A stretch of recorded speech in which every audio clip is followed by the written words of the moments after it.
CSE 2025 के सारे economics के क्वेश्चन हम देखेंगे। दीज 6 टॉपिक्स यहाँ से ही सारे क्वेश्चंस आए हैं। चलिए देखते हैं क्या पूछा गया है। राष्ट्रीय गोकुल मिशन, देखिए जी, source of this question is current affairs of 20th of March 2025। मैंने बहुत सारी वीडियोस में पहले भी बोला है कि करंट अफेयर के लिए आपको विजन आईएएस की मैगजीन करनी है या विजन आईएएस का न्यूज़पेपर करना है, आपके 4 पेजेस प्लस इनसाइड साइड्स के 10 क्विजेस जो आपके करंट अफेयर की क्विजेस आती है डेली बेसिस पे। इतना कर लोगे, करंट अफेयर आपके लिए मैनेजेबल होगा। सेकेंडली, ये जो राष्ट्रीय गोकुल मिशन है ये स्कीम के टॉपिक से है। स्कीम को कैसे कवर करते हैं, तो कोई भी स्कीम आप उठा लो, ये कंपोनेंट्स आपको देखने हैं उस स्कीम में। पॉज करके खुद रीड करना, ये कौन कौन से कंपोनेंट कैसे कैसे। अब ये खुद से अगर नहीं कर पाओ तो उसके लिए ऑलरेडी मैं बना चुका हूँ एक, ये देखिए यहाँ पे। तो अभी तो स्कीम्स के सारे डॉक्यूमेंट्स बन चुके हैं, आईआर के बने हैं। ऐसे ही धीरे धीरे science and tech, environment, total 6-7 topics हैं जिसमें से most of the current affairs आते हैं। तो उसके इसी तरीके के नोट्स आपके बन जाएंगे। सिर्फ और सिर्फ नोट्स नहीं, इसको क्विज के फॉर्मेट में किया जाएगा। तो क्विज भी बना चुके हैं उन्हीं क्वेश्चंस के बेसिस पे, नोट्स प्लस क्विज। ऐसे ही टॉपिक वाइज सारी चीज़ें होंगी। अभी अगस्त से दिसंबर तक का रेडी है, धीरे धीरे सारे मंथ्स का रेडी हो जाएगा। इसकी सैंपल वीडियो डलेगी, तब आप उसमें आराम से इसको देख लेना। चलिए जी, कहाँ पे थे हम? राष्ट्रीय गोकुल मिशन क्या है? It is important for the upliftment of the rural poor. तो ये बात कर रहा है बेनिफिशियरी के, तो कौन इससे बेनिफिट लेंगे, ठीक है। सेकंड पार्ट क्या है? As majority of the low producing indigenous cattles या indigenous animals are with small and marginal farmer. क्या low producing indigenous animals small and marginal farmer के पास है? पहले ये सवाल होना चाहिए दिमाग में। एंड सेकेंड, बेनिफिशियरी कौन होंगे इसके, ठीक है। तो हाँ जी, ये पुअर के लिए है और ये भी सही है। Next, it was initiated to promote indigenous cattle and buffalo rearing and conservation in scientific and holistic manner. Aim and objective की बात की गई है। तो इन 2 कंपोनेंट से सवाल आए हैं। डिमांड ऑफ द क्वेश्चन, जहां जहां मुझे लगेगा कि क्वेश्चन को तोड़ के दिखाना है तो वहां मैं डिमांड ऑफ द क्वेश्चन नीचे डाल दूंगा, ठीक है। इसमें पहले स्टेटमेंट में पूछा गया है बेनिफिशियरी, वो जो फर्स्ट पार्ट है। इसके बाद देखो उसी में सेकंड तोड़ के पूछा गया है, do small and marginal farmer and landless labour in India own majority of the low producing indigenous buffalo and cattle. And third में ऑब्जेक्टिव पूछा गया। कुछ समय धीरे धीरे आप क्वेश्चन पढ़ने की कोशिश करना, उसको तोड़ने की कोशिश करना। After some practice you will be able to break questions very easily. तो यहाँ पे इसका ब्रेक है और ये 2 कंपोनेंट है, तो 1 स्टेटमेंट, 2 स्टेटमेंट, 3 स्टेटमेंट, ठीक है। तो ये आंसर इसका तो सी है, ठीक है। चलिए, तो ये तो होगी कहानी। अब हम देखते हैं इसका एक्सप्लेनेशन जो मैंने बताया कि यस जी, 80% of the low producing indigenous cattles जो हैं आपके मार्जिनल एंड स्मॉल फार्मर्स के पास है। मार्जिनल एंड स्मॉल फार्मर्स का क्या ही मतलब होता है ये हम अभी आगे देखेंगे सब कुछ। क्या है फिर? अब राष्ट्रीय गोकुल मिशन कब लॉन्च हुआ है? 2014 में। इसको मार्क मैंने नहीं किया है बिकॉज ये अब स्कीम रिपीट नहीं होगी। आपको सिंपली आइडिया लगना चाहिए कि क्या क्या चीज़ें आ सकती हैं, ठीक है। इसके बाद क्या है? इसका ऑब्जेक्टिव क्या था? कंजर्वेशन था and increasing milk productivity. Indigenous breeds, ये इंपॉर्टेंट है कि कौन कौन से इंडिजिनस ब्रीड्स हैं। सिंपली ये यूपीपीसीएस, सीडीएस, सीएपीएफ ऐसे क्वेश्चंस आए हैं वहाँ पे। तो ये इंडिजिनस ब्रीड्स आप ध्यान में रखना। इसके पास एक बार नाम पढ़ लोगे तो काम हो जाएगा, ठीक है। फिर क्या? सेम कि ब्रीडिंग इंप्रूव करना है, आर्टिफिशियल इंसेमिनेशन, ये सब है। अब इस क्वेश्चन से जो ऊपर हमने क्वेश्चन देखा, इससे और क्या क्या फर्दर क्वेश्चंस बन सकते हैं, ये है पीवाईक्यू मैपिंग। तो इसको मैं करवा देता हूँ अच्छे से। देखो जी, 20th लाइव स्टॉक सेंसस, उसमें हमने ये पाया कि इंडिजिनस कैटल्स का नंबर -6% हो गया। ये नहीं ध्यान रखना है कितना परसेंटेज गया है, ये पता होना चाहिए कि इंडिजिनस कैटल्स का नंबर डिक्रीज हुआ है, ठीक है। इसके बाद लाइव स्टॉक सेंसस के बारे में बात करते हैं। कौन निकालता है? Department of animal husbandry and dairy. ये कौन सी मिनिस्ट्री के अंदर आता है? तो ministry of fishery, animal husbandry and dairy. कब कब निकलता है? फ्रीक्वेंसी क्या है? सो फ्रीक्वेंसी इज 5 years सिंस 1990। ध्यान रखना, ऐसे फैक्चुअल बेसिस क्वेश्चन आ रहे हैं, ठीक है। अब एक ऐसे रिपोर्ट डाल दी है, कैटल कितना है? कैटल का क्या मतलब होता है? काउ, बफलो, मिल्च, ये सब कैटल है, ठीक है। बफलो, शीप एंड आपका गोट, ठीक है। पिग बहुत कम है, तो ध्यान रखना मैक्स जो है आपका कैटल है। नेक्स्ट क्या है? अब स्मॉल एंड मार्जिनल फार्मर के बारे में देखते हैं। देखो जी, बहुत सिंपल कहानी है। लैंड आपके पास 0 से 1 हेक्टेयर, लैंड आपके पास 1 हेक्टेयर से 2 हेक्टेयर, लैंड आपके पास 4 हेक्टेयर से 10 हेक्टेयर, ये ध्यान रखना है। तो 0 से 1 अगर आपके पास लैंड है हेक्टेयर्स में, तो आपको बोलेंगे मार्जिनल फार्मर्स, मार्जिन, ठीक है। 1 से 2 हेक्टेयर के बीच में है, you will be called as small farmer, small farm. And if you have land between 4 and 10 hectare, आपको बोलेंगे हम मीडियम फार्मर। 10 से ज़्यादा तो आपको लार्ज लैंड होल्डर बोलेंगे। तो ये small, marginal and medium farmer, ये ध्यान रखना। ये 3 डेफिनेशन ज़्यादा इंपॉर्टेंट है इसमें से, 1, 2, 3, ठीक है। अब थोड़ा सा आगे बढ़ते हैं। 10th एग्रीकल्चर सेंसस 2016 में क्या क्या बोला गया कि जो टोटल अमाउंट ऑफ लैंड, जो total amount of farmers India में, उसमें से 86% के आसपास फार्मर्स स्मॉल एंड मार्जिनल, इसमें से भी स्मॉल एंड मार्जिनल में से भी मार्जिनल फार्मर्स 68%। ठीक है। अब कल्टिवेबल एरिया की अगर हम बात करें तो कल्टिवेबल एरिया में almost 47% of the area is cultivated by this small and marginal farmers. ये सब ध्यान रखना, ये सब इरिगेशन से बिल्कुल माइक्रो लेवल के क्वेश्चन आए। अब डिक्लाइनिंग ट्रेंड की बात करें तो कंसिस्टेंटली ड्रॉप हुआ है, ये एलिमिनेशन वर्ड है। कभी भी हम देखेंगे कंसिस्टेंटली ड्रॉप, कंसिस्टेंटली इंक्रीज तो गलत कर देते हैं हम, मगर नहीं। Average land holding in India has been consistently dropping from this in 70s to this. अब ये सवाल खत्म हुआ है अपना। अनदर स्कीम का क्वेश्चन आया है, देखिए क्या पूछा है। पीएम सूर्य घर मुफ्त बिजली योजना, सोर्स देखो क्या है इसका। 17 मार्च 2025, 4 फेब 2025, 14 अक्टूबर 2024, 12 अगस्त 2024। If you are giving exam in May, तो पिछले साल के अप्रैल से इस साल के मई तक आपको कवर करना है करंट अफेयर। तो 2024 मई से 2025 या 2024 अप्रैल से 2025 मई तक कवर करना है। 26 में देना है तो मई 2026 से अप्रैल 2025, इतना करंट अफेयर का आपका कवरेज रहना चाहिए। उस बीच में कुछ आ गया, बहुत ही ज़्यादा रिपीटेड चीज़ें हैं, तो आपको ऑटोमेटिकली वो याद रहेंगी, क्योंकि आप हर रोज़ न्यूज़पेपर करोगे और 10 क्विजेस इनसाइट्स ऐसे सॉल्व करोगे, तो रिपीटेड थीम्स आपको याद ही हो जाती है वहाँ से। ठीक है, तो वो आपको करना ही पड़ेगा हर रोज के बेसिस पे। ठीक है, अब देखते हैं क्या पूछा है। It targets 1 crore house hold. अब टारगेट है, एम पूछा गया है 1 CR, ये पता नहीं हो सकता बिकॉज न्यूमेरिकल फिगर पे शक करना है, ये हो भी सकता है कि नहीं। पैनल इन रेसिडेंशियल सेक्टर, अब रेसिडेंशियल में है, कमर्शियल में है, ये भी पता है तो पता है, नहीं तो नहीं पता है। तो ये दोनों आपके रिप्लेसेबल वर्ड्स हैं, तो देखते हैं आगे। तो इस पर question mark. Now the ministry of new and renewable energy aims, again aims पूछा है, to impart training on installation, operation, maintenance and repair of solar rooftop system at grassroot level.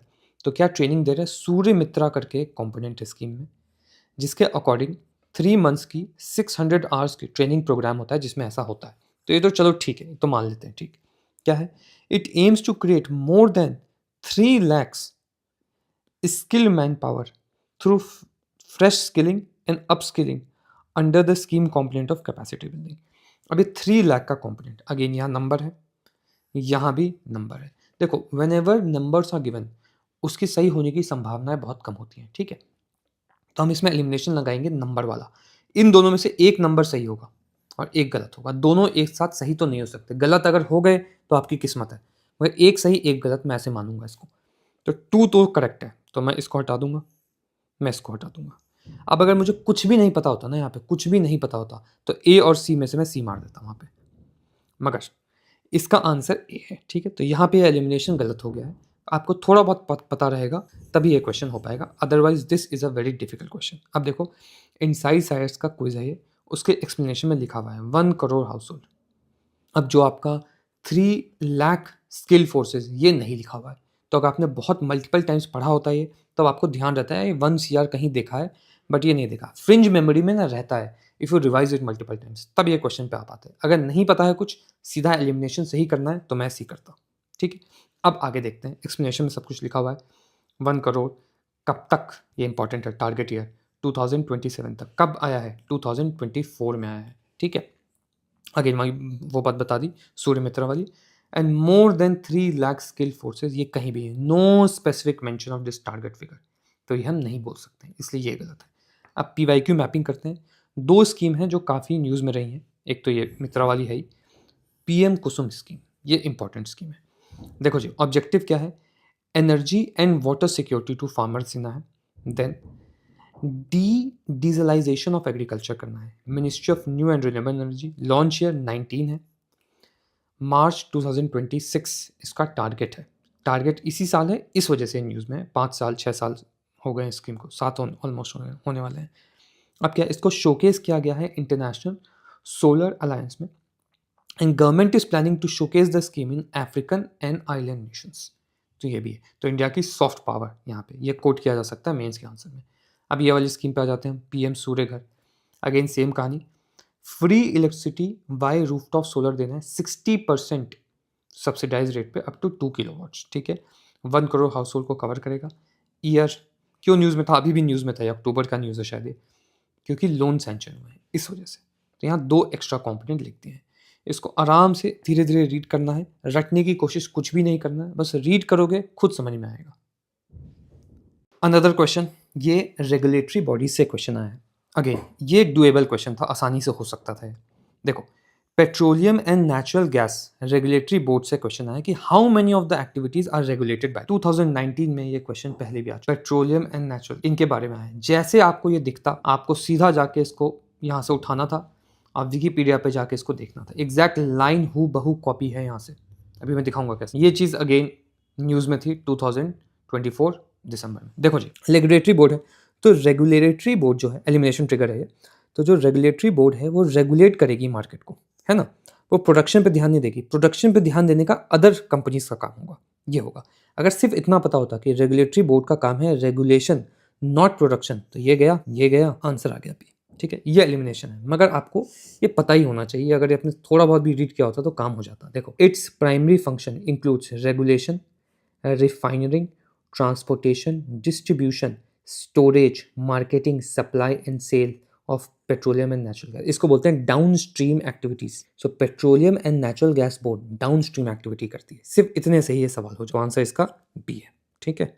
चलिए अब इसको आगे देखते हैं और क्या क्या हो सकता है। यहाँ लिखा हुआ है सब कुछ, क्या क्या काम करते हैं। अगेन विकीपीडिया का ही पैराग्राफ उठा के मैंने यहाँ डाला है। स्टैट्यूटरी बॉडी है ये, 2006 में आई है। डाउन स्ट्रीम एक्टिविटी क्या होती है? डाउन स्ट्रीम एक्टिविटी ये सारी डाउन स्ट्रीम रॉ मटेरियल में प्रोसेसिंग करना, ठीक है। अब देखो इसी तरीके से और क्या आ सकता है, ये important. Ministry of petroleum and natural gas के पास एक और बॉडी है, डायरेक्टरेट जनरल ऑफ हाइड्रोकार्बन्स। इसका क्या क्या काम है? तो देखो, इसका काम है मैनेज करना production sharing contracts and open acreage licensing policy. ये सब न्यूज़ में रहता है, ये वाला वर्ड शायद आपने सुना होगा न्यूज़ में, ठीक है। और क्या काम है इसका? Sound management of oil and natural gas resources which also includes environmental, safety, technological and economic aspective of it, ठीक है। और ये 1993 में बना है, पेट्रोलियम एंड नेचुरल गैस के अंदर है। इतना आपको जाके देखना होगा तभी जाके ये, क्योंकि नेक्स्ट क्वेश्चन ये नहीं आएगा, नेक्स्ट क्वेश्चन ऐसा कुछ आएगा। जैसे PYQ मैपिंग वाली बातें मैं हर एक क्वेश्चन में डाल ही रहा हूँ। अगेन टैक्सेशन से एक क्वेश्चन आया है। देखो जी, long term capital gain tax, indexation benefit, ये सारे terms related to taxation news में रहते हैं, ठीक है। अब देखो क्या पूछा गया है, बहुत ही अच्छा क्वेश्चन है। In India income from allied agriculture activities, ठीक है, like poultry farming, wool rearing in rural area is exempted from tax. सबसे पहले बात, बहुत ही ज़्यादा अच्छा सवाल है, पता है।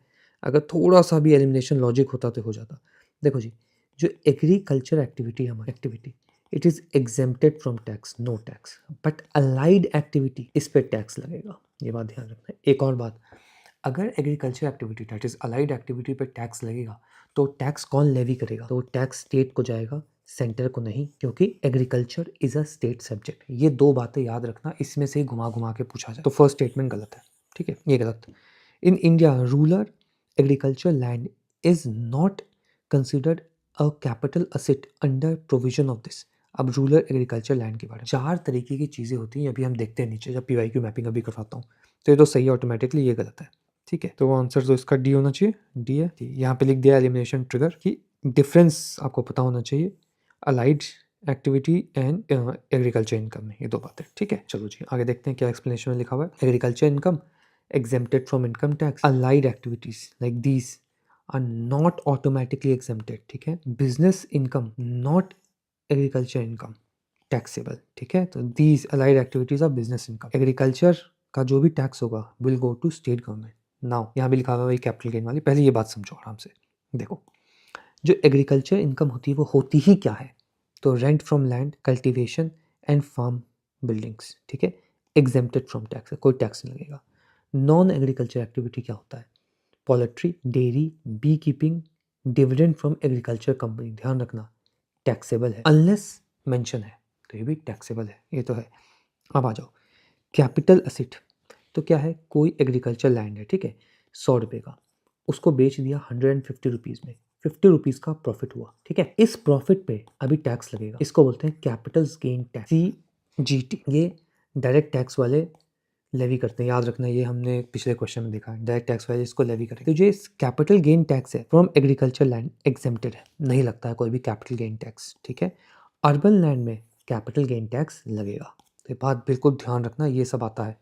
यहाँ पे भी मैंने वर्ड्स में भी लिख दिया है जस्ट इन केस डायग्राम समझ में ना आए। Agriculture income exempted, non agriculture income taxable, capital asset agriculture land no capital gain tax, urban agriculture land capital gain tax. तो रूरल एग्रीकल्चर लैंड पे कोई कैपिटल गेन नहीं लगेगा, अर्बन एग्रीकल्चर लैंड पे कैपिटल गेन लगेगा, ठीक है। यहाँ वही बात लिखी हुई है, rural agriculture land specifically excluded from the definition of capital asset, ठीक है। बहुत ध्यान से इसको रीड करने का है, समझने का है, रटने का नहीं। 2025 का क्वेश्चन है, अगेन यूपीआई ऑब्सेशन है यूपीएससी को यूपीआई से, हर साल ऑलमोस्ट एक एक क्वेश्चन आ रहे हैं। देखते हैं क्या पूछा गया है। Consider the following countries, how many of the countries amongst the above other than India where international merchant payments are accepted by UPI। देखो जी 2024 जून का Mauritius, Bhutan, Nepal, UAE, France, देख रहे हो। 2024 दिसंबर का क्वेश्चन है, again Sri Lanka, Nepal, Mauritius, cross border, UAE, Singapore. कितना ज्यादा ये न्यूज में रहा है, ठीक है। अब आ जाओ जरा यहाँ पे, इसको जरा तुक्का मारते हैं, वेरी डिफिकल्ट क्वेश्चन। तो यही तो होगा, ठीक है, आसपास है। France is a friendly nation हो सकता है, ठीक है। Bangladesh not a friendly nation नहीं होगा। अब बच गए सिंगापुर भी है, 1 2 3, तो 3 तो होगा ही। अब जर्मनी है कि नहीं, यही सबसे बड़ा कंफ्यूजन था उस दिन एग्जाम में। तो आपको पता होगा कि जर्मनी में अभी इतना पेनिट्रेशन नहीं हुआ है, इंडिया का इतना ट्रांजैक्शन नहीं है, तो जर्मनी नहीं होगा। तो ओनली 3 आंसर होना चाहिए इसका, क्या है, बी आंसर। चलिए इसको देखते हैं, थोड़ा ध्यान से देखिए। यहाँ पे रेमिटेंस रूट, कहाँ से रेमिटेंस ज्यादा आता है इंडिया को, Singapore and UAE. Tourism hub France, Mauritius, Sri Lanka, इस वजह से यूपीआई है। And strategic neighbourhood Nepal, Bhutan, इस वजह से यूपीआई है। ये बात ध्यान रखने वाली है।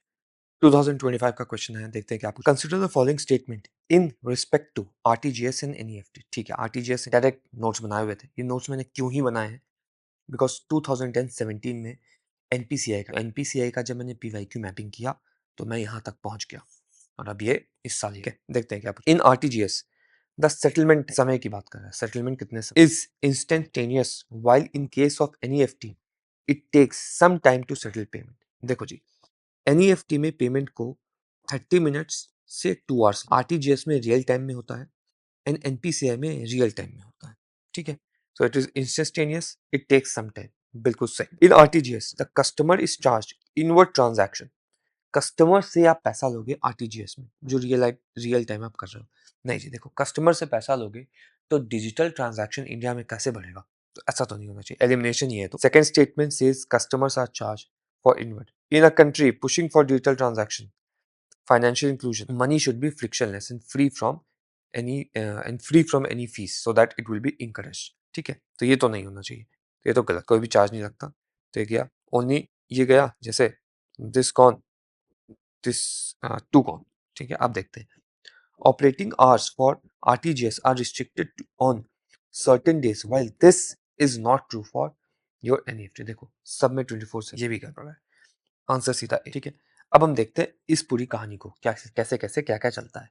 तो देखना, आरटीजीएस में जो मिनिमम ट्रांजैक्शन है वो 2 लाख के ऊपर अगर आप कुछ करोगे तो आपको मिनिमम फीस देनी पड़ेगी 50 रुपए, इस तरह, ठीक है। और क्या है इसमें, और कुछ है, चलिए इसका एक्सप्लेनेशन देखते हैं क्या पूछा हुआ है। की RTGS fees and transaction details, okay.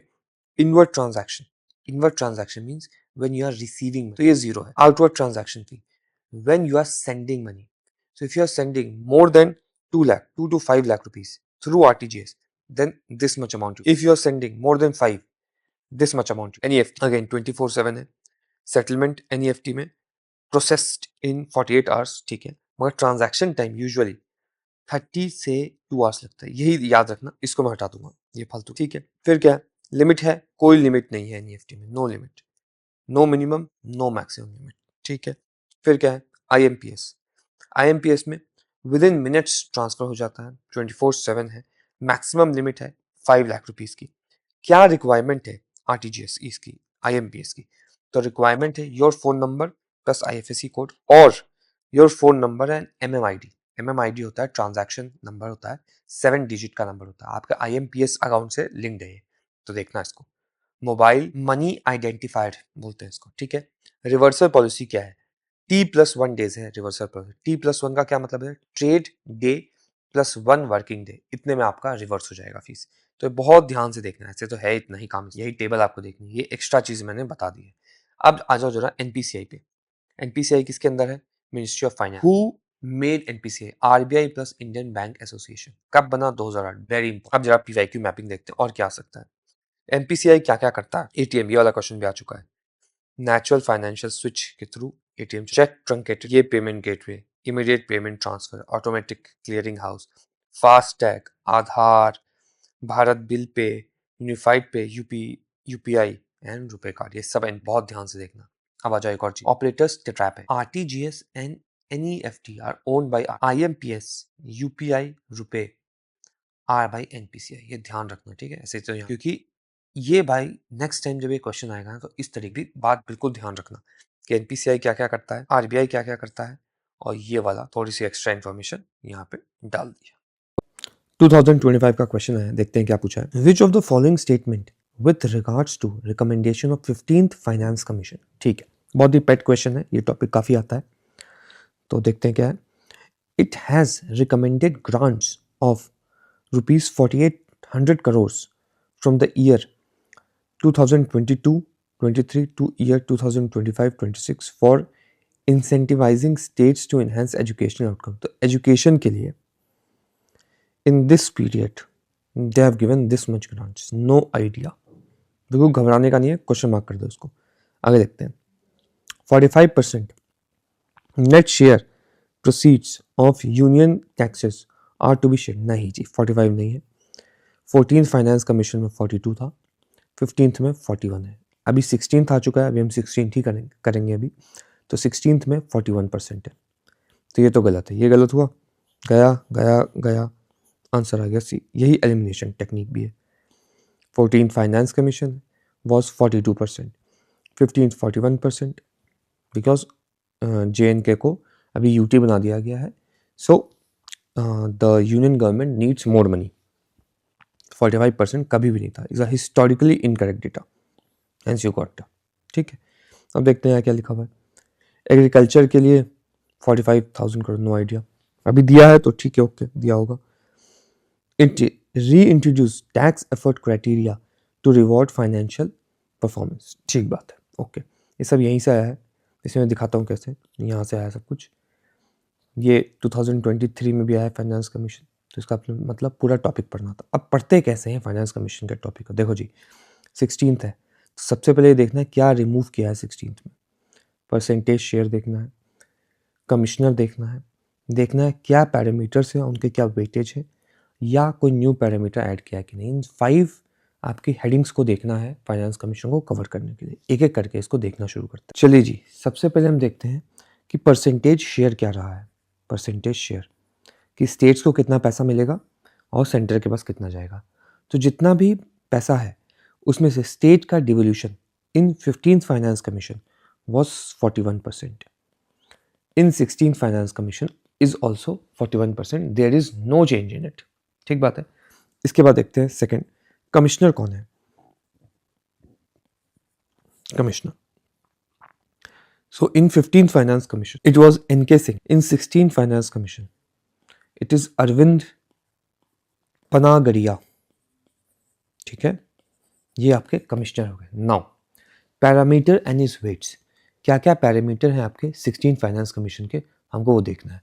तो सबसे पहले पहला क्राइटेरिया है आपका इनकम डिस्टेंस, इनकम डिस्टेंस, ठीक बात है। सेकंड क्राइटेरिया है पॉपुलेशन, पिछली बार भी पॉपुलेशन था, इस बार भी ऐसी है, पॉपुलेशन। थर्ड क्राइटेरिया है डेमोग्राफिक परफॉर्मेंस। फोर्थ क्राइटेरिया है एरिया। फिफ्थ क्राइटेरिया है फॉरेस्ट एंड इकोलॉजी, ठीक है। सिक्स्थ क्राइटेरिया है टैक्स एफर्ट्स, ठीक है। सेवेंथ क्राइटेरिया है योर कंट्रीब्यूशन टू GDP, ठीक है। 7 क्राइटेरिया है। अब देखते हैं इसको कैसे, 15th में क्या था और 16th में क्या है। तो 15th फाइनेंस कमीशन में इनकम डिस्टेंस 45% वेटेज था इसका। 16th में क्या है इसी का क्राइटेरिया, 16th में 42.5% चेंज हुआ है, इंपॉर्टेंट है ये चेंज। पॉपुलेशन आपका 15th फाइनेंस कमीशन में 15% था, 17.5% है, चेंज हुआ है, इंपॉर्टेंट है। डेमोग्राफिक परफॉर्मेंस 12.5% था, 10% है, इंपॉर्टेंट। एरिया 15% था, अभी 10% हुआ है, चेंज हुआ है, इंपॉर्टेंट। ये तो सारे इंपॉर्टेंट हो गए अभी। फॉरेस्ट एंड इकोलॉजी 10%, 10%, चलो बच गए, क्या अनचेंज रहा है ये भी आ जाएगा। इसके बाद टैक्स एफर्ट हो गए साढ़े 5, yes. Tax effort last time 12.5, 2.5%, इस बार कुछ भी नहीं, ध्यान देना इस पे। एंड कंट्रीब्यूशन टू जीडीपी पिछली बार 0%, इस बार 10%। तो ये ऐसे है, चलो इसको जरा यहाँ देखते हैं कैसे। Commissioner Arvind percentage 41%, remove from 16 finance commission, क्या रिमूव हुआ है, tax effort remove. Added to new added parameter, क्या ऐड हुआ है, कंट्रीब्यूशन टू जीडीपी 0% पहले था, 10% अब है, ये न्यू ऐड हुआ है। And parameters and its weights, ध्यान से देखो पहले, income distance, population, demographic performance, area, forest ecology, contribution to GDP, ये 6 क्राइटेरिया हैं। अब फिर से इसको हम लिखेंगे, बिल्कुल याद रहना चाहिए बिकॉज इससे बहुत घूम घूम के क्वेश्चन आए हैं। तो सबसे पहला है इनकम डिस्टेंस आईडी, इसके बाद है पॉपुलेशन 2011 का पॉपुलेशन, ये भी क्वेश्चन आ चुका है। Third demographic performance DP, then fourth आपका एरिया, ठीक है, देन आपका fifth forest and ecology, then आपका सिक्स्थ कंट्रीब्यूशन टू जीडीपी। अब ध्यान से देखना, ये सारे क्राइटेरियाज 1 2 3 4 10% पे है, ठीक है। Demographic performance, area, forest ecology, contribution to GDP. ID 2.5% reduce हुआ है, 42.5% पे है, तो ये 40 हो गया यहाँ पे, ये 42.5, 82.5, तो ये बीच में 17.5। थोड़ा आसान रहेगा ये वाला, याद रखना, क्योंकि इसमें ये सब 10 है। पॉज करना और इसको खुद से लिखने की कोशिश करना, यहाँ पे देख के देख लो, 10 10 10 10, टैक्स एफर्ट चला गया, कंट्रीब्यूशन टू जीडीपी आ गया, इतना ही आपको ध्यान रखना है, ये 5 पैरामीटर्स। चलिए जी, खत्म हो गया, और कुछ है इसमें, ये है कहानी, ये कहानी। चलिए जी, अब नेक्स्ट क्वेश्चन को देखेंगे। 2025 का अगेन क्वेश्चन आया है, क्या पूछा गया है, the reserve bank of India mandates all listed companies to submit business responsibility and sustainability report। देखो जी, exact line, business responsibility and sustainability reporting, vision IS 24th of May 2024 का क्वेश्चन है, ठीक है। अब देखो, क्या आरबीआई ऐसा काम करेगी? कंपनीज को ट्रैक आरबीआई करती है, सेबी करती है, क्लासिकल बिल्कुल ट्रैप है। यूपीएससी हर समय इंस्टीट्यूशन को मिक्स मैच करता रहता है। तो देखो, आरबीआई मनी एंड क्रेडिट में रहेगा, SEBI capital market and listed forms में रहेगा, and ministry of corporate affairs corporate law में रहेगा। तो ये बात ध्यान रखने वाली है, ठीक है। अब आ जाओ, तो ये तो गलत है, ये गलत है, क्या करेक्ट पूछा है, ये गया अपना, ये गया अपना। Next, in India a company submitting business responsibility and sustainability report makes a disclosure in report that are largely non financial in nature. अब इसको भी एक्सचेंज किया जा सकता है, financial non financial, but if you know BRSR क्या करता है, तब जाके ये क्वेश्चन हो पाएगा, नहीं तो एलिमिनेशन टेक्निक लगाओ। ये अगर गलत है 100% और ये थोड़ा बहुत भी सही लग रहा है, तो आंसर भी होगा। अगेन ये भी देख लेना, SK मोहंती कमेटी से था, ठीक है। अब एक बात बताता हूं, ये करता ही क्या है, ये ESG रिपोर्टिंग करता है, that is environmental social and governance report है ये, environmental social and governance disclosure या रिपोर्ट है ये, ठीक है। तो ये बात ध्यान रखना, these are usually non financial in nature, इस वजह से सही है। तो आपको इसका व्हाट पता होता तब ये क्वेश्चन बेहतर कर पाते, नहीं तो एलिमिनेशन से होता। चलिए एक्सप्लेनेशन देखते हैं, क्या है ये रिपोर्ट। सेबी देखता है, ESG है, environmental social and governance disclosure करेगा इसमें company, top 1000 public listed companies by its capital market capitalization. तो ये है, ठीक है, जितना मार्केट में कैपिटल होगा, टॉप 1000 कंपनीज का, उसका ESG डिस्क्लोजर है, ठीक है। नॉन फाइनेंशियल नेचर होता है, दैट इज इन्वायरमेंटल इंपैक्ट देखेगा, सोशल रिस्पॉन्सिबिलिटी देखेगा एंड गवर्नेंस प्रैक्टिसेस देखेगा, ठीक है, रादर देन फाइनेंशियल मेट्रिक्स। अब PYQ मैपिंग करेंगे, PYQ में फर्दर क्या आ सकता है, सेबी निकालता है ये रिपोर्ट, ठीक है। Ministry of corporate affairs CSR report निकालता है, RBI फाइनेंशियल स्टेबिलिटी रिपोर्ट निकालता है, ध्यान रखना। ग्लोबल लेवल पे GRE स्टैंडर्ड एंड TCFT। अब ये GRE क्या है? तो GRE बहुत ही सिंपल है, ग्लोबल रिपोर्टिंग इनिशिएटिव। ये बताता है कि बिजनेस की सस्टेनेबिलिटी, इन्वायरमेंटल सस्टेनेबिलिटी कैसी है। अब TCFD क्या है? TCFD है आपका task force on climate related financial disclosure. तो ये दोनों बस इतना ध्यान रखना कि बिजनेस एंड इन्वायरमेंट से रिलेटेड है, कौन क्या करता है ये सब पे ध्यान मत देना, बस इतना देखना, ठीक है। अब नीति आयोग क्या निकालता है? SDG इंडिया इंडेक्स, ठीक है। अब आ जाओ, अब अगर ये पूछ लिया है कि BRSR किस पे अप्लाई होता है, तो नेक्स्ट लॉजिकल क्वेश्चन बन सकता है आपके लिए, सोशल स्टॉक एक्सचेंज ये क्या है? देखो जी, सोशल स्टॉक एक्सचेंज जो है वो सेबी रेगुलेट करेगा and this is like a donation. इसमें ना प्रिंसिपल मिलेगा ना इंटरेस्ट मिलेगा, so this is zero coupon and zero principal instrument. इसमें CSR एक्टिविटी जो करते हैं ना कंपनीज, वो ये वाले SSE बॉन्ड्स खरीद लेते हैं एंड देन उनके CSR एक्टिविटीज के जो भी टारगेट्स होते हैं वो फुलफिल हो जाते हैं। तो ध्यान देना, कोई भी वर्ड समझ में ना आए तो इसको एक बार गूगल कर लेना, विकिपीडिया पे जाके इसका पहला पैराग्राफ पढ़ लेना, आपको खुद ही क्लैरिटी आ जाएगी, इससे ज्यादा आपको नहीं जानना है इसमें। 2025 कवच से क्वेश्चन आया है। कवच देखो जी, डायरेक्ट लाइन है विकिपीडिया से, डायरेक्ट अभी दिखाता हूँ।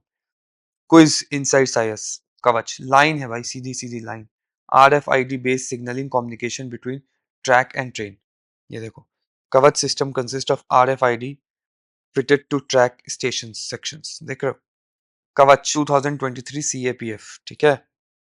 कवच, अब इसमें भी देखो, it is design and develop by RDSO in collaboration with Japan 2023 NDA। सीधी सीधे क्वेश्चन है, ठीक है। अब आ जाओ यहाँ पे क्या है। Indian Railway have prepared a national rail plan to create a future-ready railway system by 2028। ये टारगेट ईयर है, क्वेश्चन मार्क मारना। 2028 बहुत ही अजीब सा टारगेट ईयर है, इधर 2025 होगा, 30 होगा, 40 होगा, 50 होगा, बट 28 अजीब सा ईयर है। कवच is a automatic train protection system develop in collaboration with Germany. यहाँ जर्मनी दिया है, एनडीए में देखो इन लोगों ने जापान दे दिया है, ठीक है। ये गलत है, क्यों है? क्योंकि एनडीए का अगर क्वेश्चन सॉल्व किया होता तो आप यहाँ पे, या ये वाला भी किया होता तो पहुंच जाते। देखो सीधा विकिपीडिया का पहला पैराग्राफ है, क्या लिखा हुआ है? कवच automated training system completely system indigenously develop by RDSO in collaboration with Medha Servo Drivers, this micro company and HBL। ये ध्यान रखना है, मिनिस्ट्री ऑफ रेल के अंदर आता है, तो इंडिजीनियस है ये, ना कि किसी और से कोलैबोरेशन में। ये गलत है, 2 इज रॉन्ग, नॉट करेक्ट पूछा है, तो 2 होगा आंसर में, इसको हटा दो। अब क्या है? कवच सिस्टम RFID पे चलता है, ये बिल्कुल करेक्ट है, RFID पे चलता है। 3 हटाओ, 3 हटाओ, 3 हटाओ, ए पे पहुंच गए। देखो कितना आसान क्वेश्चन बन गया, अगर आपने ढंग से PYQ किए हैं।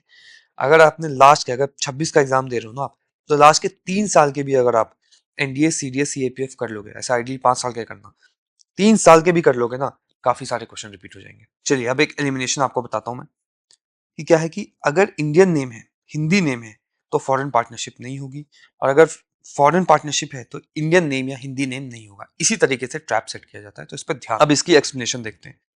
2030 का टारगेट है, कंप्लीटली इंडिजिनस है, RDSO ने किया है, ठीक है। इंटायर ट्रैक पे लगा हुआ है, ये भी एलिमिनेशन वर्ड है, इंटायर को हम कट कर देते हैं, बट नहीं, RFID इंटायर ट्रैक पे है। अब आ जाओ जरा कुछ रेल के स्पेसिफिकेशन, ये ध्यान रखना, ठीक है। 45% नेशनल रेल प्लान में 45% फ्रेट मॉडल शेयरिंग है by 2000। Net zero carbon emitter rate आपके रेल में 2030 तक का टारगेट है, ठीक है। Dedicated freight corridor western front पे जापान के साथ पार्टनरशिप है, ईस्टर्न फ्रंट पे वर्ल्ड बैंक के साथ। यह ध्यान रखना है, इसको उल्टा कर देंगे। तो वेस्ट में जापान है, क्योंकि बुलेट ट्रेन वहीं जापान ही फाइनेंस करने की कोशिश कर रहा है, तो यहीं पे, ठीक है। Again bullet train Japan. Vande Bharat indigenous है, IFC चेन्नई के साथ बना रहे हैं, ठीक है। अब आ जाओ जरा, research design standard organisation Lucknow में हेडक्वार्टर है, काफी पुराना ऑर्गेनाइजेशन है, गवर्नमेंट ऑफ इंडिया का है, मिनिस्ट्री ऑफ रेल के अंदर आता है। बस इतनी बातें पता होनी चाहिए। कोई भी ऑर्गेनाइजेशन आएगा ऐसे ऐसे मैं सब डाल दूंगा, जो भी ऑर्गेनाइजेशन आपके क्वेश्चंस में होगा वो सब डाल दूंगा। चलिए जी, ठीक है, अब ये क्वेश्चन खत्म हुआ। चलिए जी, बजट से ये पूरा क्वेश्चन आया है। कंप्लीट बजट को मैं इस क्वेश्चन के थ्रू समझा दूंगा। ऐसा ही क्वेश्चन 2016 में भी आया था बजट का क्लासिफिकेशन से। चलिए देखते हैं। देखो जी, पहले बेसिक्स ऑफ बजट हम देखते हैं। बजट जो यूनियन का बजट है आर्टिकल 112, जो स्टेट्स का बजट है आर्टिकल 202, कौन प्रिपेयर करता है? So it is prepared by ministry of finance. उसमें भी कौन सा डिपार्टमेंट प्रिपेयर करता है? So it is prepared by department of economics affair. ये भी क्वेश्चन आ चुका है, PYQ है, और उसमें भी बजट डिवीजन। तो ध्यान रखना है क्लासिफिकेशन। अब जो बजट डॉक्यूमेंट है ना, उसमें 3 डॉक्यूमेंट एक साथ आते हैं। इसको देखते हैं। देखो जी, लेट जस्ट सपोज कि बजट आया है 2010, 26, 27 का। ठीक है, तो इसमें क्या आएगा? सबसे पहले एक डॉक्यूमेंट आएगा, जो डॉक्यूमेंट बात करेगा कि 2026, 27 में, that is your April 26 to March 27 तक हम कितना खर्चा करने वाले हैं, हमें खर्चे के लिए कितना पैसा चाहिए, कितनी पॉकेट मनी। ₹100 हमको चाहिए, तो ₹100 कंसोलिडेशन फंड ऑफ इंडिया से हमें दे दीजिए। फ्यूचर आने वाले 1 साल में हम खर्चा करेंगे। बजट डॉक्यूमेंट कब पेश होता है? तो अगर मैं ऐसे टाइमलाइन एक बनाऊं, तो मैं बैठा हूं फेब ऑफ 2010-20, ठीक है। कब के लिए पैसा मांग रहे हैं? तो अप्रैल ऑफ 2026 से मार्च ऑफ 2027 का पैसा मांग रहे हैं, पहले ही पैसा मांग रहे हैं, ठीक है। ये बात चल रही है। तो ये एक डॉक्यूमेंट है, तो इस डॉक्यूमेंट को हम बोलते हैं बजट एस्टिमेट, ठीक है। इसके बाद क्या है? एक और डॉक्यूमेंट आता है, सेकेंड डॉक्यूमेंट, जो पिछले साल बजट मांगा था हमने, उसमें से हमने कितना खर्चा कर दिया है। सो दैट डॉक्यूमेंट इज 2010-26 है इधर, तो पिछला 2025 से 2026 तक हमने कितना खर्चा कर दिया है। तो इसको हम बोलते हैं रिवाइज एस्टिमेट। इसका क्या मतलब है कि लास्ट ईयर मैंने बोला था कि आई वॉन्टेड 90 रुपीज़, जो मैं खर्च करूंगा आपके अप्रैल ऑफ 2025 से मार्च ऑफ 2026 तक, ठीक है। मैं बजट डॉक्यूमेंट कब आता है? फरवरी में आ जाता है। तो अभी कंप्लीट हमारा ईयर खत्म नहीं हुआ है, तो हम हिसाब देंगे अप्रैल से जैन तक। फेब फर्स्ट को आता है, तो अप्रैल से जैन तक का हम हिसाब देंगे। तो इसलिए हम बोल रहे हैं कि एस्टिमेट हमारे पास कि हमने कितना इतने महीनों में खर्चा कर दिया है। तो लास्ट हमने 10 मंथ्स में कितना खर्चा किया है, उसका रिवाइज एस्टिमेट है। 90 मांगा था, मैं बोल रहा हूँ कि मैंने 89 रुपीज़ खर्च कर दिए हैं, तो मैं ये दे रहा हूँ। सो ये पिछले साल का देते हैं। तो ये है आपका बजट एस्टिमेट। और पीछे मैं जाऊंगा, 1 मिनट, यहाँ से पीछे गया, अप्रैल 2010-25। तो अप्रैल 2025 से फेब 2026 का अगर डॉक्यूमेंट है, तो वो है आपका रिवाइज एस्टिमेट। तो एक ये डॉक्यूमेंट, दूसरा डॉक्यूमेंट, ठीक है। अब आ जाओ, एक और डॉक्यूमेंट आता है, जो थर्ड डॉक्यूमेंट है वो है आपका एक्चुअल एस्टिमेट ऑफ 2024 टू 2020। अब ये एक्चुअल में मुझे पता है, क्योंकि अब मैं दे रहा हूँ बजट अपना यहाँ, ठीक है। तो मुझे इससे पिछले साल का तो एक्चुअल एस्टिमेट मुझे पता ही, तो मैं यहाँ से लिख दूंगा अप्रैल 2024 से 25 एक्चुअल एस्टिमेट्स। ये 3 डॉक्यूमेंट आते हैं, तो 3 साल पुराने। एक नेक्स्ट ईयर का डॉक्यूमेंट आएगा, एक करंट ईयर का डॉक्यूमेंट आएगा, एक उससे पिछले साल का आएगा, ठीक है। तो ऐसे इसको देखना है। क्यों मैं ऐसा बोल रहा हूँ? क्योंकि जब फेब में बजट दिया होगा ना, जब 2025 के फेब में दिया होगा, तो 24 का कंप्लीट डॉक्यूमेंट नहीं होगा, क्योंकि 24 के लिए क्या चाहिए? 24 के अप्रैल से 25 के मार्च तक का डॉक्यूमेंट चाहिए, वो था नहीं, तो हमने रिवाइज एस्टिमेट दिया। इसलिए whenever budget is there, there are 3 documents presented. ये बात बिल्कुल ध्यान रखना। मैं लिख रहा हूँ 2025-26, तो नेक्स्ट ईयर का बजट की बात चल रही है। तो ये बजट एस्टिमेट, ये कब दिया गया है, इसको फिर से समझ लो। ये दिया गया है फेब ऑफ 2025 में दिया गया है। So as of Feb of 2025 ये डॉक्यूमेंट आया होगा। पहला जो भी नेक्स्ट ईयर आने वाला है, जो करंट ईयर का रिवाइज है, अब उससे पिछले साल का एक्चुअल। तो 3 फिगर ये ध्यान, ठीक है। इसको पॉज करके खुद से लिखने की कोशिश करो क्या चल। चलिए अब नेक्स्ट देखते हैं क्या है कि ये कि टैक्सेस कौन कौन कलेक्ट करता है। ये पहले हम ये समझते हैं, पहले पूरे कंपोनेंट ऑफ बजट, तब इस पे आएंगे टैक्सेस वाले पे। देखो जी, गवर्नमेंट बजट बहुत आराम से शांति से सुनते जाना, कुछ याद करने की जरूरत नहीं है, सबका लॉजिक बताऊंगा, आराम से हो जाएगा। देखो गवर्नमेंट क्या है, डे टू डे खर्चे के लिए गवर्नमेंट को एक बजट बनाना। सो डेली एक्सपेंसेस या ऑपरेशनल एक्सपेंसेस स्लैश एक्सपेंस कर रहे हो तो रेवेन्यू भी होगा, पैसा बनेगा भी, तो एक्सपेंसेस एंड अर्निंग। तो ऑपरेशनल एक्सपेंसेस एंड अर्निंग के लिए एक बजट बनेगा, उसको हम बोलते हैं रेवेन्यू बजट। रेवेन्यू बजट, ठीक है। इसमें गवर्नमेंट का ना असेट इंक्रीज होता है, ना लाइबिलिटी इंक्रीज होती है, ना असेट लाइबिलिटी पे कोई भी फर्क नहीं पड़ता है, सेम। अब ये तो डेली के लिए है। अब गवर्नमेंट कुछ इन्वेस्टमेंट भी करेगी, जैसे हम करते हैं लॉन्ग टर्म के लिए, तो उस चीज को बोलते हैं कैपिटल बजट। कैपिटल बजट ये इन्वेस्टमेंट पर्पस होता है, इन्वेस्टमेंट, ठीक है। इसमें asset and liability, asset slash liability change है, डेल्टा इज चेंज, ठीक है। इसमें asset slash liability 0, no change, delta C, कोई चेंज नहीं होगा, इसमें चेंज होगा, ठीक है, ये बात ध्यान रखना है। अब आते हैं हम रेवेन्यू बजट। अब जैसे मैंने आपको बताया कि जो रेवेन्यू बजट वो सिंपली देखता है operational expenses and operational earning. तो अगर मैं अर्निंग की बात करूं तो मैं उसी रेवेन्यू बजट को अर्निंग वाले कंपोनेंट को बोलूंगा revenue receipts, earning is receipt, and expenses वाले पार्ट को बोलूंगा रेवेन्यू एक्सपेंडिचर। जिसको ये आता है 2x पे लगा के देख लो, जिसको नहीं आता आराम से सुनते, ठीक है। देखो हमने अभी तक क्या देखा, हमने बोला कि डे टू डे खर्चे के लिए रेवेन्यू बजट, इन्वेस्टमेंट के लिए हमने कैपिटल बजट। रेवेन्यू बजट में असेट लाइबिलिटी नो चेंज, इसमें असेट लाइबिलिटी चेंज। फिर मतलब रेवेन्यू एक्सपेंस है और अर्निंग है, तो एक्सपेंस के लिए मैंने बोल दिया रेवेन्यू एक्सपेंडिचर, अर्निंग के लिए मैंने बोल दिया रेवेन्यू रिसिप्ट्स। इतना कहानी हुई है।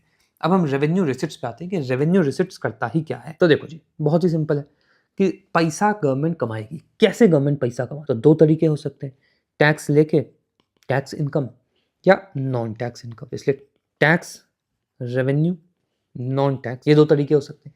अब टैक्स में भी गवर्नमेंट के पास दो तरीके के टैक्स हैं, एक है आपका डायरेक्ट टैक्स, एक है आपका इनडायरेक्ट टैक्स। ठीक बात है, ये तो रेवेन्यू के तरीके हैं। रेवेन्यू रिसिप्ट में मैंने बोला, क्या बोला, टैक्स से कमाएगा पैसा। फिर क्या बोला, बिना टैक्स के भी पैसा कमाया जा सकता है। अब टैक्स से कैसे कमाएगा? Through direct tax and through indirect tax. अब हम जाते हैं डायरेक्ट टैक्स और इनडायरेक्ट टैक्स के अंदर, यहाँ पे क्या होता है। तो देखो डायरेक्ट टैक्स में आता है आपका इनकम टैक्स, ठीक है, डायरेक्ट टैक्स में आता है आपका कॉर्पोरेट टैक्स, इनडायरेक्ट टैक्स में आता है आपका जीएसटी, इनडायरेक्ट टैक्स में आता है आपका excise duty and indirect tax में आता है आपका कस्टम ड्यूटी। ठीक है कहानी। अब डायरेक्ट टैक्स और इनडायरेक्ट टैक्स ही क्यों बोलते हैं? बहुत बेसिक चीजें हैं, इसी से ही क्वेश्चन आते हैं।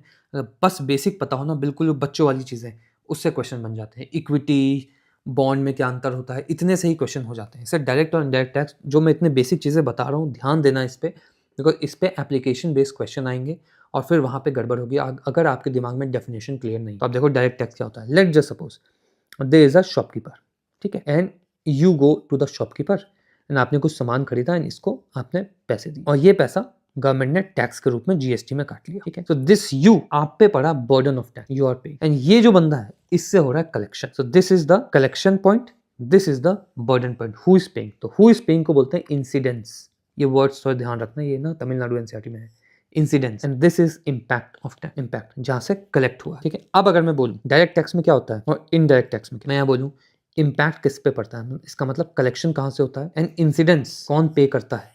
तो डायरेक्ट टैक्स में इम्पैक्ट किसको होता है? इंडिविजुअल, ठीक है। इम्पैक्ट कलेक्शन कहां से हो रहा है, इंसिडेंस कहां से है, किस पे बर्डन पड़ रहा है, इंडिविजुअल पे ही बर्डन है। इनडायरेक्ट टैक्स में क्या हो रहा है, कलेक्शन कहां से, शॉपकीपर से, पे कौन करता है, इंडिविजुअल। तो हो गया ये इनडायरेक्ट, इंडिविजुअल से पैसा लेना है बट शॉपकीपर से हम उठाएंगे, ये इंटरमीडिएट होगा, यहाँ डायरेक्ट उठेगा।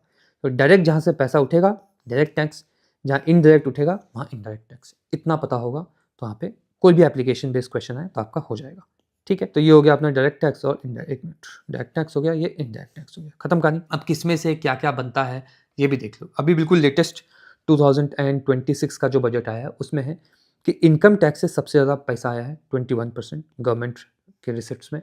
देन उसके बाद कॉर्पोरेट टैक्स आया है 18%। देन आपके पास जीएसटी से आया है 15, ठीक है।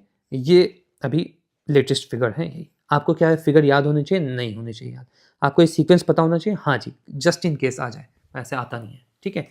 इसका 6% एक्साइज है एंड 4% के पास कस्ट, ठीक है। इतनी बातें हो गई टैक्स। अभी मैं पूरा रेवेन्यू रिसिप्ट फिर से करवाऊंगा, अभी बस सुनते रहो। Non tax revenue, non tax revenue से कंप्लीट से 10% रेवेन्यू कलेक्ट हुआ है एंड टैक्स रेवेन्यू से इसको ऐड कर लेना, ये सब है 27 + 18 45, 45 15 60, 60 होता 70%। तो 70% पैसा टैक्स एंड 10% पैसा नॉन टैक्स रेवेन्यू, ऐसा, ठीक है। अब आ जाओ नॉन टैक्स रेवेन्यू पे हम। तो नॉन टैक्स रेवेन्यू में क्या क्या है, देखो जी, सरकार कुछ ना कुछ सर्विसेज देती है, उस सर्विसेज से सरकार पैसा कमाती है। कौन कौन सी सर्विसेज हैं जी? वो रेलवे सर्विसेज है, पोस्टल सर्विसेज, इनसे पैसा आ रहा है, ठीक है। सरकार जो है लोगों को लोन देगी, तो लोन देगी तो सरकार का इंटरेस्ट बनेगा, तो इंटरेस्ट अर्निंग होगी सरकार के। ग्रांट्स, सरकार लोगों से ग्रांट्स लेती है या इंडिविजुअल ऑर्गेनाइजेशन इन सबसे ग्रांट्स लेती है, तो ग्रांट से पैसा इन आएगा, मनी इन आएगा। सरकार जो है उसको हम फीस देते हैं, अगेन सर्विसेज की फीस देंगे या फाइन्स देंगे, इससे भी मनी इन आएगा सरकार के पास, ठीक है। एंड सरकार इन्वेस्ट करती है कहीं कहीं,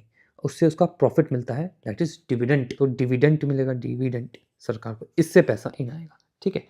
तो ये सारे आपके नॉन टैक्स रेवेन्यू। अब अगर मैं इसको ऐसे लिखूं, सर्विस हटाओ, तो पहले सर्विसेज से पैसा कमाया सरकार ने, that is railway / post, fee plus fine, यहाँ से पैसा आया सरकार के पास। इसके बाद सरकार ने कुछ इन्वेस्ट किया था तो उसको डिविडेंड मिला, या एंड सरकार ने लोन दिया था तो उससे इंटरेस्ट मिला। तो ये दोनों एक साथ, ये दोनों एक साथ। लास्ट में सरकार को फ्री में ग्रांट्स मिल गए, कहीं से किसी वर्ल्ड बैंक ने दे दिया, जापान ने दे दिया बुलेट ट्रेन के लिए, तो ये सब। तो ये 5 नॉन टैक्स रेवेन्यू है, ठीक है। ये बिल्कुल ध्यान से देख लो, देख पा रहे हो कैसे बना है। अब हम आते हैं नोट्स पे, देखो ध्यान से। Government budget, revenue budget, operational expenses and earning, capital budget, investment. Asset liability change नहीं होता है, asset liability change. Revenue receipts, receipt मतलब पैसा इन, ठीक है। तो पैसा इन में टैक्स रेवेन्यू से पैसा इन होगा एंड नॉन टैक्स रेवेन्यू से पैसा इन होगा। नेक्स्ट आगे चलते हैं। टैक्स रेवेन्यू में क्या है, डायरेक्ट टैक्स है, इनडायरेक्ट टैक्स है। डायरेक्ट टैक्स के अंदर क्या क्या आता है, तो ये income tax and corporate tax. Indirect tax के अंदर क्या आएगा, जीएसटी, एक्साइज, कस्टम, ठीक है। नॉन टैक्स रेवेन्यू, ये चीज़ की बात हो रही है, नॉन टैक्स, ठीक है।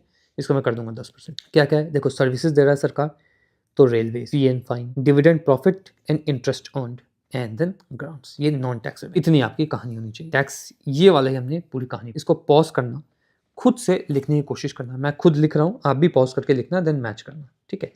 तो हमने क्या पढ़ा, गवर्नमेंट बजट। बजट में हमने पढ़ा रेवेन्यू बजट एंड अपना पढ़ा कैपिटल बजट, ठीक है।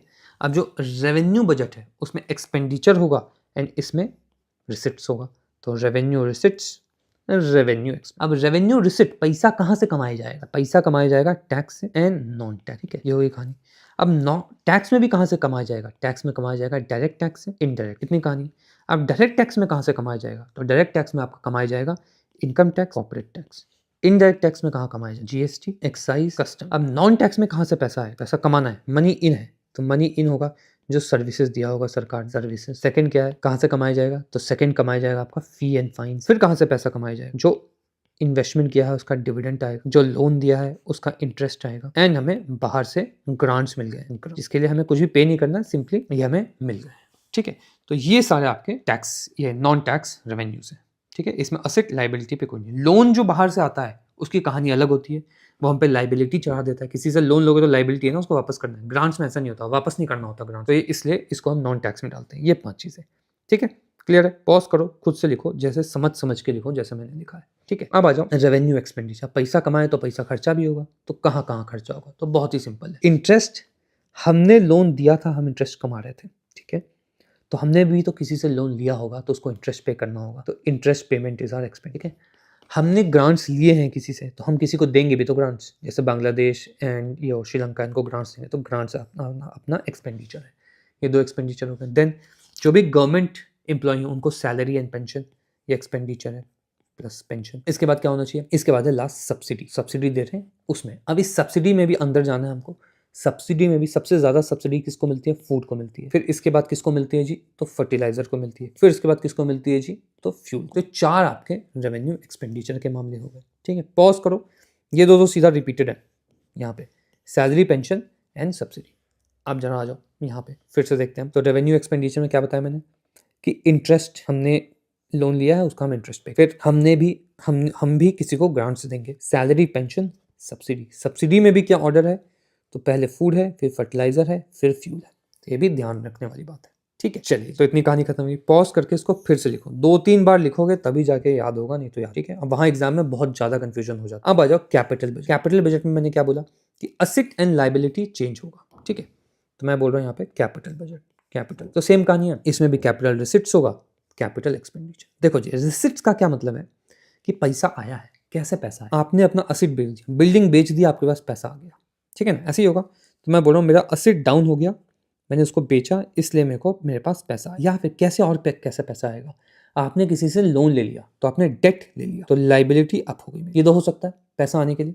तो मैं बोल रहा हूँ, तो जो कैपिटल रिसिट्स होते हैं वो 2 तरीके के होते हैं। एक होते हैं डेट, आपने किसी से पैसा ले लिया, इस वजह से आपके पास पैसा आ गया, और एक है आपका, आपने अपना असेट बेच दिया, तो नॉन DEB। तो डेट में क्या है, लोन लेना। तो कितने तरीके के लोन होंगे, इंटरनल लोन होंगे जो हम लोगों से लेंगे, एंड एक्सटर्नल लोन होंगे, ये 2 तरीके के होंगे जो हम कंट्री, बैंक, इन सबसे। नॉन डेट में क्या होगा कि हमने डिस इन्वेस्टमेंट कर दिया, सरकार आजकल काफ़ी डिस इन्वेस्टमेंट कर रही है, तो हमने डिस इन्वेस्टमेंट कर दिया, हम उन्हें अपनी कंपनी बेच दी। या फिर जो हमने लोन दिया था ना, वो हमारा असेट था, लोन का जो प्रिंसिपल अमाउंट है वो वापस आ गया, तो लोन रिकवरी हो गई। लोन रिकवरी, प्रिंसिपल अमाउंट वापस आ गया, तो हमारा असेट था लोन जो हमने दिया था, प्रिंसिपल अमाउंट, उस पर हमको इंटरेस्ट कमा के दे रहा था वो। असेट होता ही क्या है, any item which is making us money is known as asset. तो हमारा लोन का जो प्रिंसिपल था that was our asset, but now the loan has been recovered by us. अब हमारे पास प्रिंसिपल आ गया है, तो अपना पैसा तो आ गया है प्रिंसिपल अमाउंट, मगर असेट डाउन होके आया है, ऐसे सोचना है। ठीक है, तो कैपिटल रिसिट्स, पैसा आना, कैपिटल रिसिट में सीधी बात है, मैंने असेट बेच दिया इसलिए मेरे पास पैसा आ गया, ये डाउन होगा तो दूसरा अप होगा। अब कैसे होगा लाइबिलिटी, लोन ले लिया मैंने, debt, this is non debt, ऐसे सोचना है।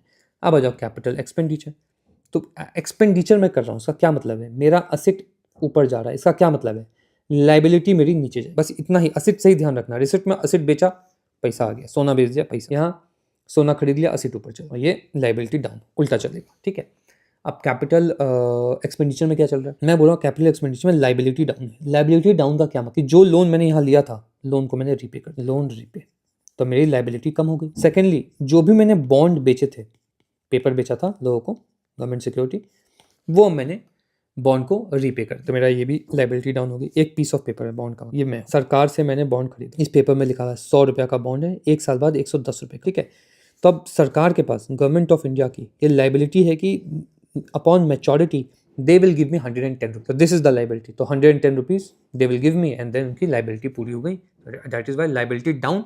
लाइबिलिटी डाउन हुआ, कैसे डाउन हुआ वो, क्योंकि पैसा खर्चा हुआ, एक्सपेंडिचर हुआ, तो बॉन्ड एक्सपेंडिचर है वो, लोन एक्सपेंडिचर है वो। ठीक है, अब असेट अप, एक्सपेंडिचर से असेट अप कैसे, इंफ्रास्ट्रक्चर पे खर्चा कर दिया। सेकेंडली, लोन गिव, लोन भी असेट है, मैंने लोन दे दिया किसी को, तो पैसा मेरे से बाहर गया, बट वो असेट के रूप में, तो लोन गिव। ये 5 चीज़ें, ये मतलब 4 चीज़ें, ये भी ध्यान रखना है।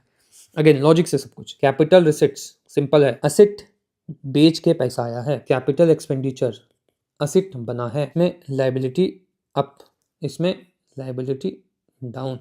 अब देख लो जी, लाइबिलिटी अप करनी है मुझे, इसमें असेट डाउन करना है। लाइबिलिटी अप कैसे होगा, डेट लेके, डेट कहाँ से लेगा, इंटरनल डेट लेगा आदमी, एक्सटर्नल डेट लेगा। असेट मुझे डाउन करना है, नॉन डेट है, ये सारे वर्ड बिल्कुल ध्यान रखना है। नॉन डेट का क्या मतलब हुआ कि मैंने डिसइन्वेस्टमेंट कर दी, मेरा डेट डाउन हो गया बट पैसा आ गया मेरे पास, एंड जो भी लोन का प्रिंसिपल था वो मुझे वापस मिल गया, तो लोन रिकवरी हो चुकी है मेरी, रिकवरी, पैसा आ गया। ठीक है, अब कैपिटल एक्सपेंडिचर है, तो एक्सपेंडिचर हो रहा है, इसका मतलब मुझे लाइबिलिटी डाउन करनी है, लोन रीपे कर दिया, बॉन्ड रीपे कर दिया, दोनों रीपे। सेकेंड, एसेट अप करना है, इंफ्रास्ट्रक्चर में पैसा खर्चा कर दिया, देन हमने लोन गिवन, देखो एक जगह लोन, 2 जगह लोन, इधर भी लोन, इधर भी लोन, आधी से ज़्यादा चीज़ें लोन में ही है, तो लोन देना लेना बस इतना समझ जाओगे तो हो जाएगा आपका रेवेन्यू एक्सपेंडिचर।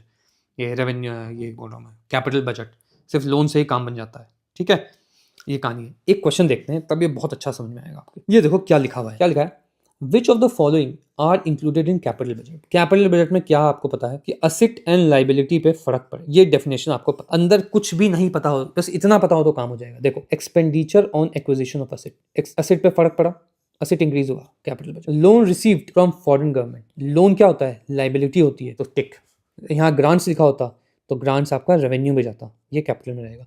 लोन से एडवांसेस, ग्रांटेड टू, लोन से एडवांसेस, लोन्स क्या है, ग्रांट किया मैंने, तो ये भी असेट है, तो ये भी आंसर। सिर्फ इतना पता होने से, तो इको में सिर्फ और सिर्फ आपको टर्म्स की अच्छी सी नॉलेज हो, सिर्फ डेफिनेशन बहुत गहराई में पता हो, तो उसी से काम, तो ये आंसर है। अब हम देख लेते हैं क्या कहानी, हाँ कहाँ गई कहानी जी अपनी। हाँ, कैपिटल रिसिट्स है, लाइबिलिटी डाउन कर दी मैंने, लाइबिलिटी अप कर दी, तो debt internal external, asset down कर दिया, असेट जो है डाउन होगा, disinvestment, loan recover. Liability down करनी है मुझे, loan repay, bond repay. Asset up करना है, लोन गिवन एंड इंफ्रा। ठीक है, थोड़ा सा और इसका, ये देखो, ये क्वेश्चन बहुत पेट क्वेश्चन। इंटरेस्ट किस में आएगा, तो इंटरेस्ट रेवेन्यू बजट में आएगा। क्यों, क्योंकि इंटरेस्ट असेट और लाइबिलिटी पे कोई भी फर्क नहीं डालता है।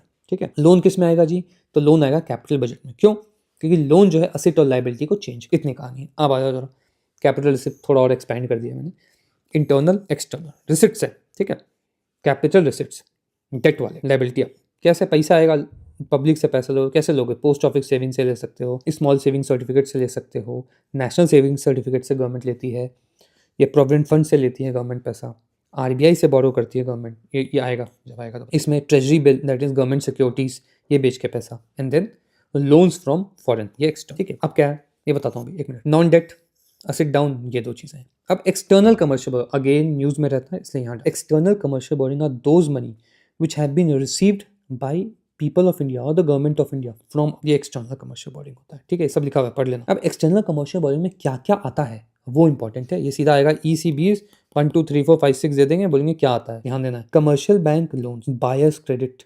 Suppliers credit, scrutinised private sector का instrument, then credit from official export credit agency, commercial borrowing from private sector, window of multilateral financial institution. तो ये सारी चीज़ें, बैंक जो बाहर से पैसा लेगी, बायर जो लेगा, सप्लायर लेगा, इंस्ट्रूमेंट हम खरीदेंगे बाहर से, एक्सपोर्टर लेगा, ये सारी चीज़ें आपकी आएंगी, और फाइनेंशियल इंस्टीट्यूशन से हम बाहर से पैसा लेंगे, ये सब एक्सटर्नल कमर्शियल बोरोइंग है। ठीक है, इसमें एक कैवियट है, external commercial borrowing can not be use for investment in stock market. ये सब आता है, जिन्होंने भी मल्टीपल अटेम्प्ट्स दिए हैं वो समझ पा रहे होंगे कि ये यही सब पिक्यूलर चीज़ें आती हैं। स्टॉक मार्केट में आप नहीं लगा सकते हो, स्पेकुलेशन इन रियल स्टेट्स में नहीं लगा सकते हो। कौन इसको गवर्न करता है, कौन मॉनिटर करता है? तो डिपार्टमेंट ऑफ इकोनॉमिक्स अफेयर, अभी बजट वाला बंदा जिसने जो बनाते हैं, ministry of finance and RBI. ठीक है, इसमें वहाँ पे आएगा सेबी लिखा हुआ, आप फंस जाओगे, आप ऐसे क्वेश्चन ही आते हैं। तो आरबीआई एंड फाइनेंस मिनिस्ट्री देखती है, ये सब बिल्कुल ध्यान रखना है। अब यहाँ एक्सटर्नल कमर्शियल बोरिंग दिख दी है कि इंडिया का जो एक्सटर्नल डेट है, ये एक्सटर्नल डेट कहाँ से आ रहा है? एक्सटर्नल कमर्शियल बोरिंग से आ रहा है, एनआरआई के डिपॉजिट से आ रहा है, long term borrowing, short term. Private debt ज़्यादा है पब्लिक डेट से, तो private people have taken more money from outside than government of India. ये सब आपको ध्यान रखना है। ठीक है, चलिए ये हो गया जी, ये करवा दिया, ये करवा दिया। ठीक है, ये सब। हाँ, अब यहाँ आ जाओ, central board of direct tax, उसका क्या क्या जुरिसडिक्शन है? तो इनकम टैक्स कलेक्ट करना जुरिसडिक्शन है, कॉर्पोरेट टैक्स कलेक्ट करना जुरिसडिक्शन है, एंड सिक्योरिटी ट्रांजैक्शन टैक्स, आपने स्टॉक मार्केट में सिक्योरिटी बेचा या खरीदा तो वो वाला tax, and capital gain tax, आपने कोई अपना असेट बेचा, उस पर जो प्रॉफिट हुआ वो कैपिटल गेन होता है। आगे क्वेश्चन आएगा तो और एक्सप्लेन करूंगा, है ये यहाँ। तो ये सब चीज़ें। इनडायरेक्ट टैक्स क्या करता है? तो जीएसटी कलेक्ट करेगा, कस्टम ड्यूटी कलेक्ट करेगा, and central board of indirect tax. ये ध्यान रखना, इसमें फंसोगे आप। कॉर्पोरेट टैक्स ये दोनों डायरेक्ट टैक्स है, ये तो समझ में आएगा। मैं ये शायद भूलोगे, तो ये भूलने का नहीं है। एसएसटी एंड कैपिटल ये भी कलेक्ट किया जाता है by central board of direct tax, ये आप कर लोगे, ये है पॉइंट इंपॉर्टेंट। ठीक है, चलो अब इस क्वेश्चन को देखते हैं। अब देखो सिंपल हो जाएगा। क्या है जी? Capital receipts. ठीक है, क्रेडिट लाइबिलिटी। देखो अभी मैंने बताया, सिर्फ इतना पता होगा कि असेट लाइबिलिटी कैसे काम करता है, रेवेन्यू बजट और कैपिटल बजट की बस डेफिनेशन ही क्या होती है तो काम हो जाए। कैपिटल रिसिप्ट्स, रिसिप्ट है क्रेडिट लाइबिलिटी। हाँ जी, कैपिटल रिसिप्ट, मैंने अपना सोना बेच दिया, असेट डाउन कर दिया, इसका मतलब लाइबिलिटी अप हो गई होगी, या फिर लाइबिलिटी अप करके लोन लिया मैंने, करेक्ट बात है। और cause reduction of asset, correct, बहुत basic. Borrowings and investment are capital receipts. Disinvestment I mean to say, तो डिसइन्वेस्टमेंट एंड बोरिंग ये दोनों ही कैपिटल रिसिट्स हैं। बिल्कुल सही बात है, पैसा आया है असेट डाउन करके, इसमें असेट डाउन करके पैसा आया, इसमें लाइबिलिटी अप करके पैसा आया। असेट लाइबिलिटी पे चेंज हुआ तो कैपिटल में आ जाएगा, कैपिटल रिसिप्ट से। मनी इन है, रुपी इन आया, रिसिप्ट है। आगे क्या है? इंटरेस्ट रिसीप्ट, इंटरेस्ट, ये लो आ गया pet question. On loans creates a liability. Interest liability नहीं होता, असेट लाइबिलिटी से कोई चेंज नहीं होता, इंटरेस्ट का प्रिंसिपल से होता है वो, तो ये गलत है। 1 एंड ये तो बहुत ही अच्छा क्वेश्चन था, ये बहुत ही पेट क्वेश्चन है, पता है। ये पीसीएस के एग्जाम में, आपके सीडीएस एपीएफ एग्जाम में काफ़ी बार आया है। किसी ने भी वो सब किया होगा ना लास्ट 10 ईयर्स के, तो वो कर लेगा ये क्वेश्चन। ठीक है, अब हम नेक्स्ट क्वेश्चन देखते हैं। Another very basic question, but wording काफ़ी डिफिकल्ट है, ध्यान से इसको पढ़ना है और समझना है सारे कॉन्सेप्ट इसके। क्या पूछा गया? सपोज द रेवेन्यू एक्सपेंडिचर, ठीक है, इज ₹80,000। ओके, तो रेवेन्यू एक्सपेंडिचर की बात चलिए, बस इतना ध्यान ना, नंबर को भूल जाओ अभी। एंड द रेवेन्यू रिसिप्ट, ठीक है, revenue expenditure, revenue receipt of the government is इतना। ठीक है, तो ये एक्सपेंडिचर है, ये रिसिप्ट है, तो 20,000 रुपये की कमी है इधर। ठीक है, the government budget also source borrowing of ₹10,000 and the interest payment of ₹6,000, that is crores. Which of the following is correct? ठीक है, देखते हैं। रेवेन्यू डेफिसिट का क्या मतलब है? इसी तरीके से देखो, revenue deficit, fiscal deficit, primary deficit, ये तीनों का मीनिंग पता होना चाहिए। कहाँ आया है? 2001 CSC, fiscal, budget, revenue, primary. Simply PYQ करोगे, ये क्लियर होगा। चलो देखते हैं रेवेन्यू डेफिसिट होता ही क्या है। पहले रेवेन्यू डेफिसिट, जितना भी सरकार ने कमाया है through its revenue budget, that is revenue expenditure minus revenue receipts, इन दोनों को माइनस करोगे तो आपको रेवेन्यू डेफिसिट मिलेगा।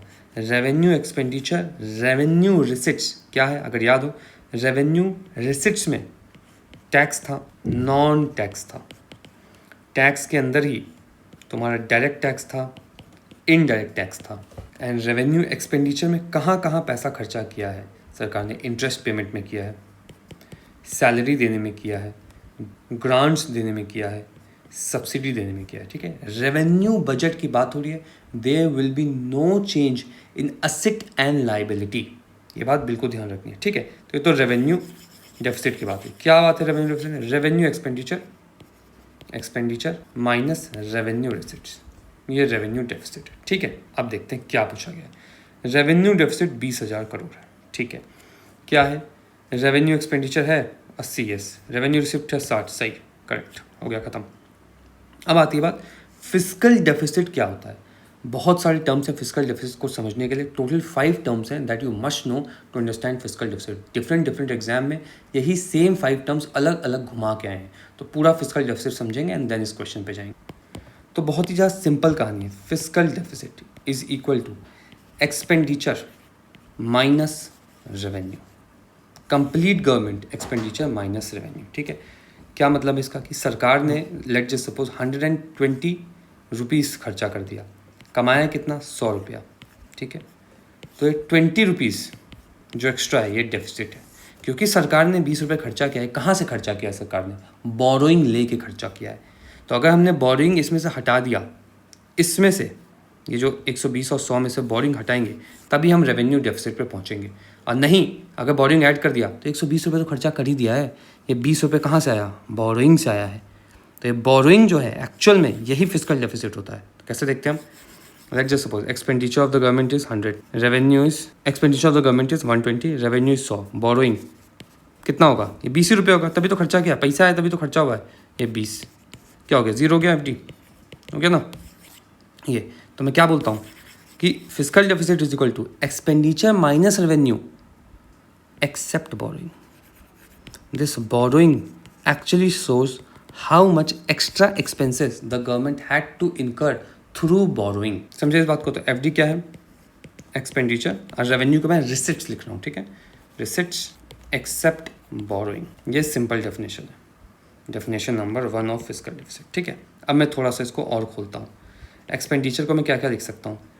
Capital expenditure plus revenue expenditure लिख सकता हूँ, minus revenue receipts plus capital receipts. अब आपको पता है एक बात, एक और डेफिनेशन बाहर आ रही है, देखो ध्यान से। ये जो कैपिटल रिसिट्स है 2 तरीके की होती है, एक डेट क्रिएटिंग होती है कैपिटल रिसिट, एक non debt creating capital receipt होती है। नॉन डेट, डेट क्रिएटिंग में क्या होता है? लोन होता है, बोरोइंग होती है, internal plus external borrowing, internal plus external.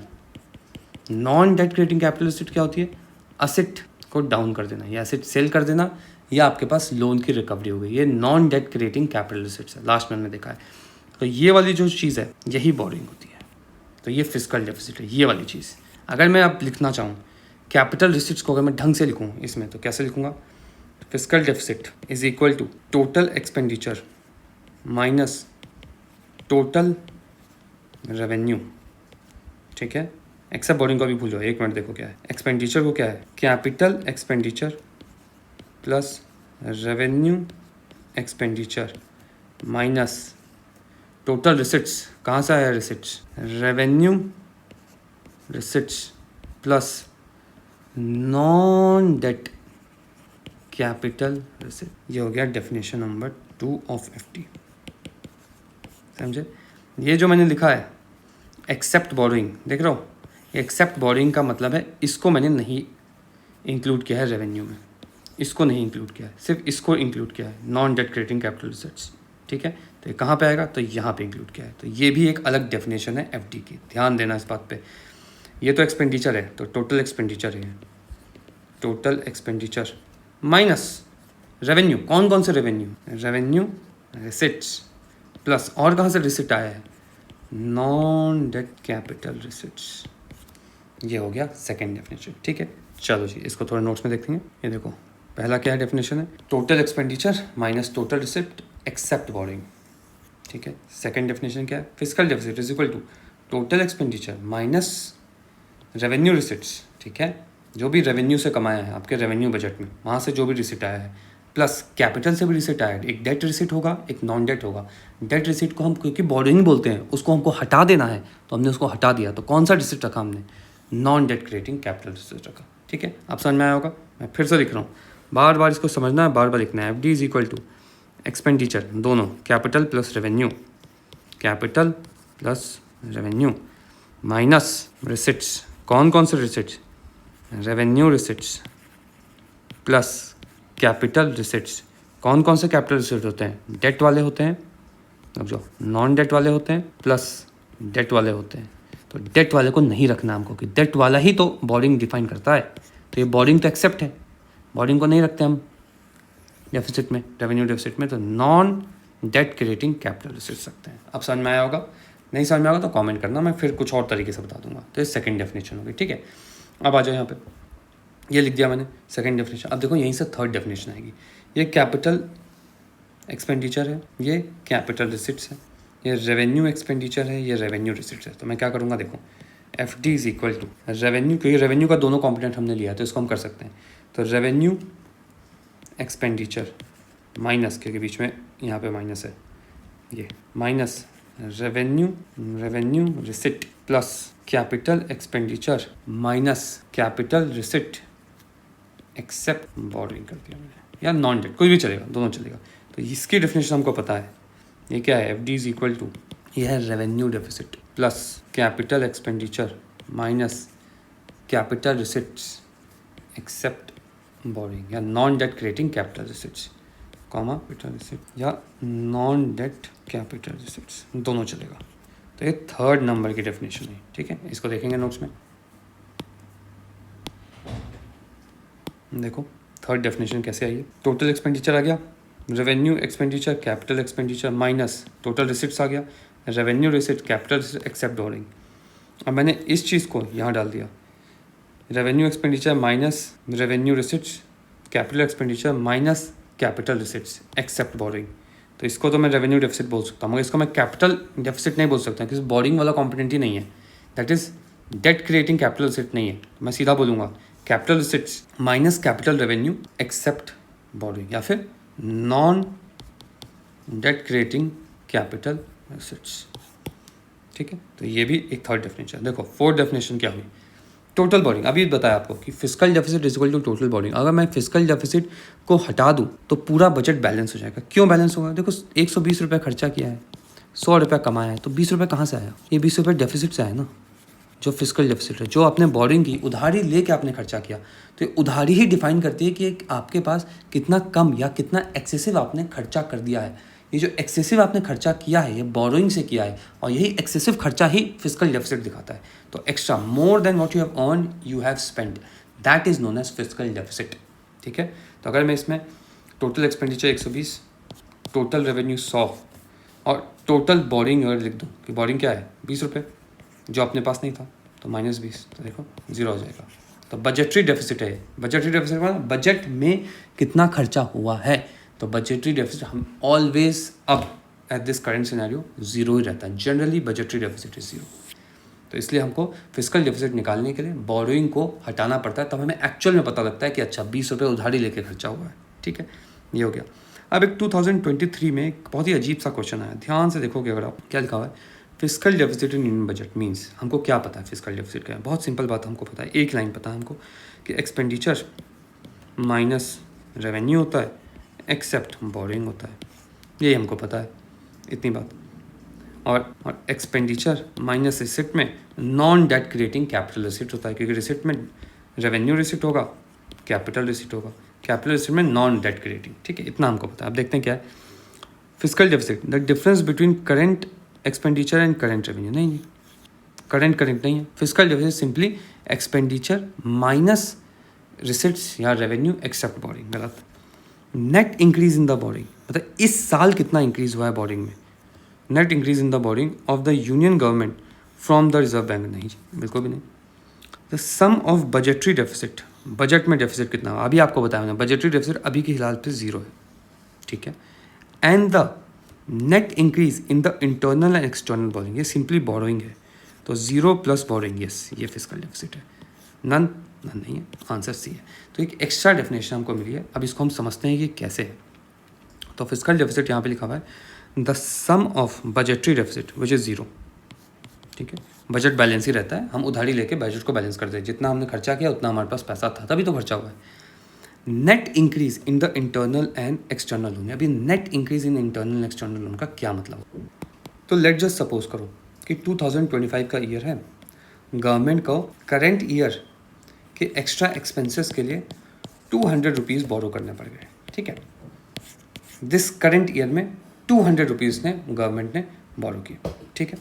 अब मैं क्या बोल रहा हूँ, ये जो करंट ईयर में जो 200 रुपये बोरो किए, इसमें से पिछले साल की उधारी चुकाने के लिए गवर्नमेंट ने 50 रुपये खर्चा किया एंड करंट ईयर के उधारी चुकाने के लिए 150 रुपये खर्चा। तो नेट बोरिंग क्या हुई? नेट बोरिंग हुई करंट ईयर में न्यू मनी जो भी गवर्नमेंट ने स्पेंड किया है for the current year only, पिछले साल का खर्चा नहीं, इसी साल का खर्चा जो गवर्नमेंट ने किया है इस साल के एक्सपेंसेस को मेंटेन करने के लिए, इसको बोलते हैं नेट बोरोइंग। तो ठीक है, तो फिस्कल डेफिसिट नेट में ही निकलता है, मतलब फिस्कल डेफिसिट इसी साल के निकलेगा। करंट ईयर के लिए अगर मुझे निकालना हो करंट ईयर फिस्कल डेफिसिट, तो मैं क्या बोलूँगा, करंट ईयर में जो भी बोरोइंग हुई है it is equal to net borrowing. External से बोरो ले लो, इंटरनल से बोरो, क्योंकि हमने क्या देखा था अभी बजट वाली वीडियो में, बोरोइंग क्या होती है, इंटरनल एंड एक्सटर्नल। इंटरनल आप लोगों से, पीपल से ले सकते हो, इंटरनल आप बैंक से भी ले सकते हो, आरबीआई से, एक्सटर्नल आप फॉरेन से ले सकते हो। तो इसी तरीके से आपका आ गया sum of budgetary deficit which is हमने बोला 0 है, and net increase in internal and external, simply ये बोरोइंग है, दैट्स इट। तो F D is equal to borrowing, ये बहुत ही फालतू का स्टेटमेंट दिया हुआ है, जस्ट बिकॉज ये PYQ में आ गया है तभी मैंने करवाया। एकेडमिकली ये स्टेटमेंट करेक्ट नहीं है, तो ध्यान देना इस पर कि budgetary deficit is an old term, total expenditure of the budget minus total revenue, usually 0 होता है क्योंकि फिस्कल डेफिसिट लगा के, बोरिंग लगा के हम बजट को बैलेंस कर देते हैं, तो ये 0 है। और ये net increase in the internal and external, ये करंट ईयर के लिए आपने कितना पैसा लिया है वो net increase in the internal and external boring हो गया, ठीक है। तो ये हो गया आपका 1 2 3 4 5। अब इन पाँचों को फिर से लिखेंगे तब जाके समझ में आता है। क्या मैंने बोला, fiscal deficit is equal to total expenditure minus total receipts, इतना ही हमको पता है, ठीक है। ये पहली लाइन। अब इसमें क्या बोला मैंने, एक्सेप्ट बोरोइंग, बोरोइंग को हटा, except 1 number definition. Second number की definition F D is equal to total borrowing होता है, इसका मतलब टोटल बोरोइंग, ठीक है। इसी टोटल बोरोइंग को मैं कैसे लिख सकता हूँ, third number F D is equal to budgetary deficit plus net increase in borrowing, इसको मैं ऐसे भी लिख सकता हूँ, इसी चीज़ को लिख दिया। अब आ जाओ इस चीज़ को मैं कैसे लिखूँगा, ऊपर वाली जो चीज़ है एक्सपेंडिचर रेवेन्यू वाली चीज़, तो फोर्थ डेफिनेशन कैसे आएगी, तो मैंने बोला फोर्थ डेफिनेशन आ रही है मुझे एफ टी की, is equal to total expenditure minus receipts, that is revenue receipts, expenditure कहाँ से आ रहा है एक्सपेंडिचर, प्लस एक और रिसिप्ट्स कहाँ से आ रही है, कैपिटल रिसिप्ट्स आ रही है, कैपिटल रिसिप्ट्स। कौन सी कैपिटल रिसिप्ट्स आ रही है, तो नॉन डेट वाली कैपिटल रिसिप्ट्स। तो ये चौथी डेफिनेशन होगी, देख पा रहे हो, चौथी डेफिनेशन। अब देखो पांचवी डेफिनेशन क्या है, F D is equal to total expenditure को कैसे लिख सकता हूँ मैं, capital expenditure plus revenue expenditure minus total receipts को कैसे लिख सकता हूँ मैं, capital receipts plus revenue receipts except borrowing कर दिया मैंने। अब देखो इधर कैसा हो रहा है, F D is equal to capital expenditure and capital receipts, ये दो तो कंप्लीट नहीं है, ये दोनों कंप्लीट है, रेवेन्यू एक्सपेंडिचर रेवेन्यू रिसिप्ट, तो मैं क्या लिख दूंगा, इसको लिखूंगा revenue deficit minus capital expenditure minus capital receipts except borrowing. तो डेफिनेशन नंबर 5 हो गई। तो पांचों डेफिनेशन आपको बिल्कुल ध्यान देनी चाहिए, पॉज करो, इसको खुद से बनाने की कोशिश करना। Expenditure minus receipts except borrowing, F D is equal to borrowing, borrowing को हम ऐसे भी लिख सकते हैं, ठीक है, क्योंकि PYQ है तभी लिखा हुआ है। अब क्या है, इसी एक्सपेंडिचर को मैंने ऐसे लिख दिया, इसी एक्सेप्ट बोरिंग को हटा के मैंने कर दिया non debt creating capital receipts. अब यहाँ से एक्सपेंडिचर और यहाँ एक्सपेंडिचर को खोल दिया और यहाँ से रेवेन्यू को मैंने खोल दिया इस वाले पोजीशन से। तो जब इसको खोला तो revenue deficit minus capital expenditure minus capital receipts, या फिर यहाँ सॉरी माइनस नहीं प्लस, क्योंकि रेवेन्यू एक्सपेंडिचर है ना, कहाँ गया ये मेरा रेवेन्यू डेफिसिट, तो this is plus, this is your minus, ठीक है, दिस इज़ योर प्लस, यहाँ plus and this is your minus, तो तभी इसका अंदर माइनस किया, तो revenue deficit plus capital expenditure minus capital deficit except borrowing. खत्म हो गई कहानी अपनी। अब आ जाओ, पॉज करो, इसको लिखो, कुछ परेशानी होगा तो कमेंट करना, ठीक है। चलिए आगे बढ़ते हैं। अब क्या आया, रेवेन्यू रिसिट्स या रेवेन्यू डेफिसिट है। रेवेन्यू डेफिसिट क्या होता है, revenue expenditure minus revenue receipt, खत्म कहानी। अब क्या है, इसमें एक और टर्म है इफेक्टिव रेवेन्यू डेफिसिट्स। अभी हमने देखा रेवेन्यू डेफिसिट का क्या मतलब हुआ, रेवेन्यू बजट में एक्सपेंडिचर माइनस रिसिप्ट्स, है ना। नहीं, आपको पता है कि रेवेन्यू बजट में कोई भी असेट क्रिएट नहीं होता है, मगर हमने देखा कि रेवेन्यू जो एक्सपेंडिचर है उसमें ग्रांट्स का कंपोनेंट है ना, ग्रांट्स का कंपोनेंट है, सब्सिडी का कंपोनेंट है, इंटरेस्ट पेमेंट का कंपोनेंट है, सैलरी एंड पेंशन का कंपोनेंट है। तो जो ग्रांट्स आपने दिए हैं स्टेट गवर्नमेंट को, ऐसा हो सकता है कि इन ग्रांट से वो कोई कैपिटल या असेट बना ले, कोई वो असेट बना ले। तो जो रेवेन्यू एक्सपेंडिचर है उसकी डेफिनेशन को ये बाईपास कर जाएगा, है ना, कॉन्ट्रडिक्ट कर जाएगा, क्योंकि एसेट बना लिया आपने रेवेन्यू एक्सपेंडिचर से। तो इस चीज़ को बैलेंस करने के लिए 2011-12 में एक नया टर्म लाया गया, इफेक्टिव रेवेन्यू डेफिसिट। ठीक है, इसका क्या मतलब है कि रेवेन्यू डेफिसिट जो भी है हमारा, that is revenue expenditure minus revenue receipt minus, क्योंकि ग्रांट्स नहीं क्रिएट होने चाहिए, तो एक्चुअल में डेफिसिट कितना हुआ है, एक्चुअल में डेफिसिट कितना हुआ है जहाँ पे ग्रांट नहीं क्रिएट हुआ है वही रेसिट है। तो मैं ये बोल रहा हूँ कि 100 रुपया था रेवेन्यू डेफिसिट, ठीक है। इसका क्या मतलब है, रेवेन्यू एक्सपेंडिचर 1000 रुपये है, रेवेन्यू रिसिट्स 900 रुपये है, ठीक है। तो रेवेन्यू डेफिसिट 100 रुपये हो गया, मगर इस एक्सपेंडिचर के कंपोनेंट में ग्रांट्स जो स्टेट्स को दिया गया, उन ग्रांट्स में से इन लोगों ने कैपिटल बना लिया 10 रुपये। तो इफेक्टिव रेवेन्यू डेफिसिट क्या हुआ, सिंपल कहानी, रेवेन्यू डेफिसिट माइनस नहीं बनना चाहिए असेट, तो हम असेट को निकाल देंगे, that is grants given to states for creation of asset. तो कैपिटल असेट जो बना उसको निकाल देंगे तो हमारे पास आएगा इफेक्टिव रेवेन्यू डेफिसिट। ठीक, सिंपल कहानी, इसको थोड़ा रीड करेंगे तो खुद ही समझ में आ जाता है। इफेक्टिव रेवेन्यू डेफिसिट क्या है, revenue expenditure is that it shall not create any physical और फाइनेंशियल असेट, ठीक है, but this creates a problem in accounts. There are several grants given by the central government to the state government UT which comes under revenue expenditure. पैसा दिया है grant के form में for the central government revenue expenditure. But some of these grants create asset, MNREGA में होता है ऐसा, which are owned by the state government and not by central government. Hence the central government, it is basically revenue expenditure, but ultimately it creates an asset. अगर asset बन रहा है तो revenue budget में नहीं आएगा, तो रेवेन्यू डेफिसिट से वो ग्रांट्स फॉर असेट वाली बात निकाल देंगे तो हम इफेक्टिव रेवेन्यू डेफिसिट पे पहुंच जाएंगे। अब इसी तरीके से कैपिटल एक्सपेंडिचर है, कैपिटल एक्सपेंडिचर में हमको ये बात पता है कि असेट ऊपर जाना चाहिए या फिर लाइबिलिटी नीचे जानी चाहिए। ये जो ग्रांट से असेट बना है इसको मैं ऐड कर दूंगा, तो इफेक्टिव कैपिटल एक्सपेंडिचर क्या हुआ, capital expenditure plus grants given to states for creation of capital assets, ये आपका इफेक्टिव कैपिटल एक्सपेंडिचर। ठीक है, इतने सारे टर्म समझ के कैसे कैसे खेल चल रहा है, फिर से देखेंगे इस टर्म्स को। हमने सबसे पहले एक टर्म देखा फिस्कल डेफिसिट, फिर हमने देखा रेवेन्यू डेफिसिट, फिर हमने देखा इफेक्टिव रेवेन्यू डेफिसिट, फिर हमने देखा effective capital expenditure. Fiscal deficit में हमने क्या जाना, सिंपल कहानी, total expenditure minus total receipts except borrowing, हाँ यहीं से जो भी चीज़ें निकलनी थी। रेवेन्यू डेफिसिट में क्या है, रेवेन्यू बजट की बात हो रही है, revenue expenditure minus revenue deficit, या डेफिसिट बोल रहा हूँ, रिसिट्स।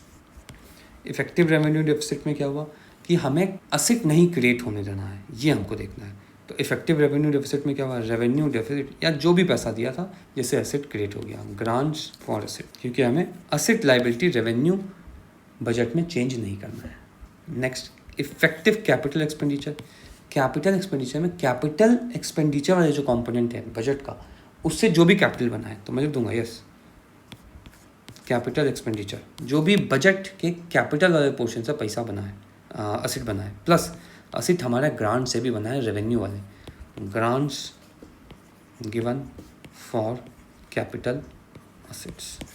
खत्म हो, पॉज करो, इसको खुद से लिखने की कोशिश करो। ये 4 डेफिनेशन हो गई। अब हम आगे बढ़ेंगे, अब इस क्वेश्चन को देखेंगे। एक चीज़ बची है, प्राइमरी डेफिसिट, जब आएगा तो बताया क्या होगा। अब फिजिकल डेफिसिट है, देखो फिजिकल डेफिसिट में क्या है, expenditure minus receipts except borrowing, या फिर टोटल बोरिंग ही आपका फिजिकल डेफिसिट है। क्या पूछा है, the government budget also shows a borrowing of 10,000, तो बोरिंग का मतलब ही फिजिकल डेफिसिट है, करेक्ट। प्राइमरी डेफिसिट क्या होता है, बहुत ही सिंपल कहानी है।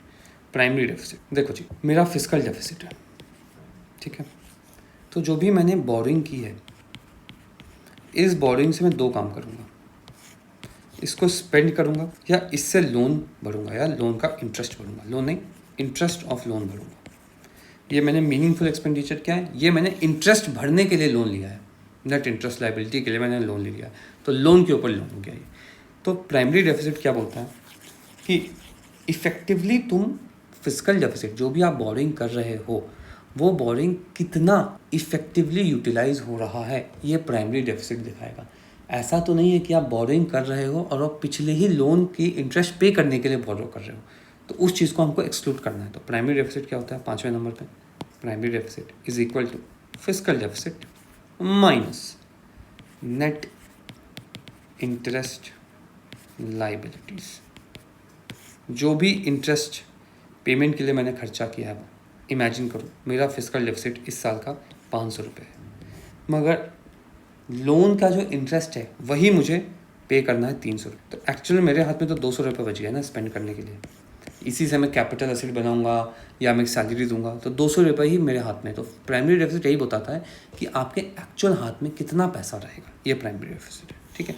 अब अगर मैं ऐसा बोलूँ कि primary deficit is equal to 0, इसका क्या मतलब है कि जो भी मैंने बोरिंग की थी, वो सारी बोरिंग मैंने पिछले लोन के इंटरेस्ट को पे करने में रख दी। जैसे मैंने 500 रुपये लिए, और ये 500 रुपये इस वजह से लेने पड़े कि मैंने पिछली उधारी चुकानी थी।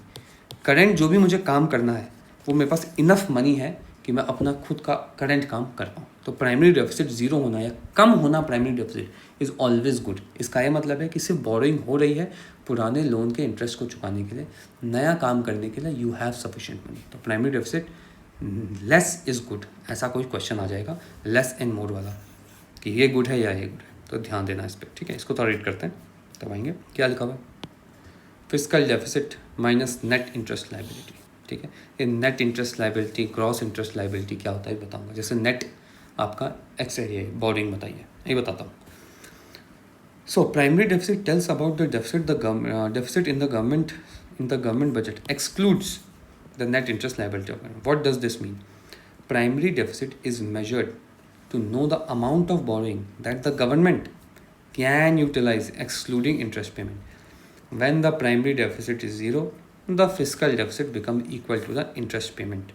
ये 0 है, तो मैंने इसको इधर भेज दिया, तो क्या हुआ, net interest liability is equal to fiscal deficit हो गया.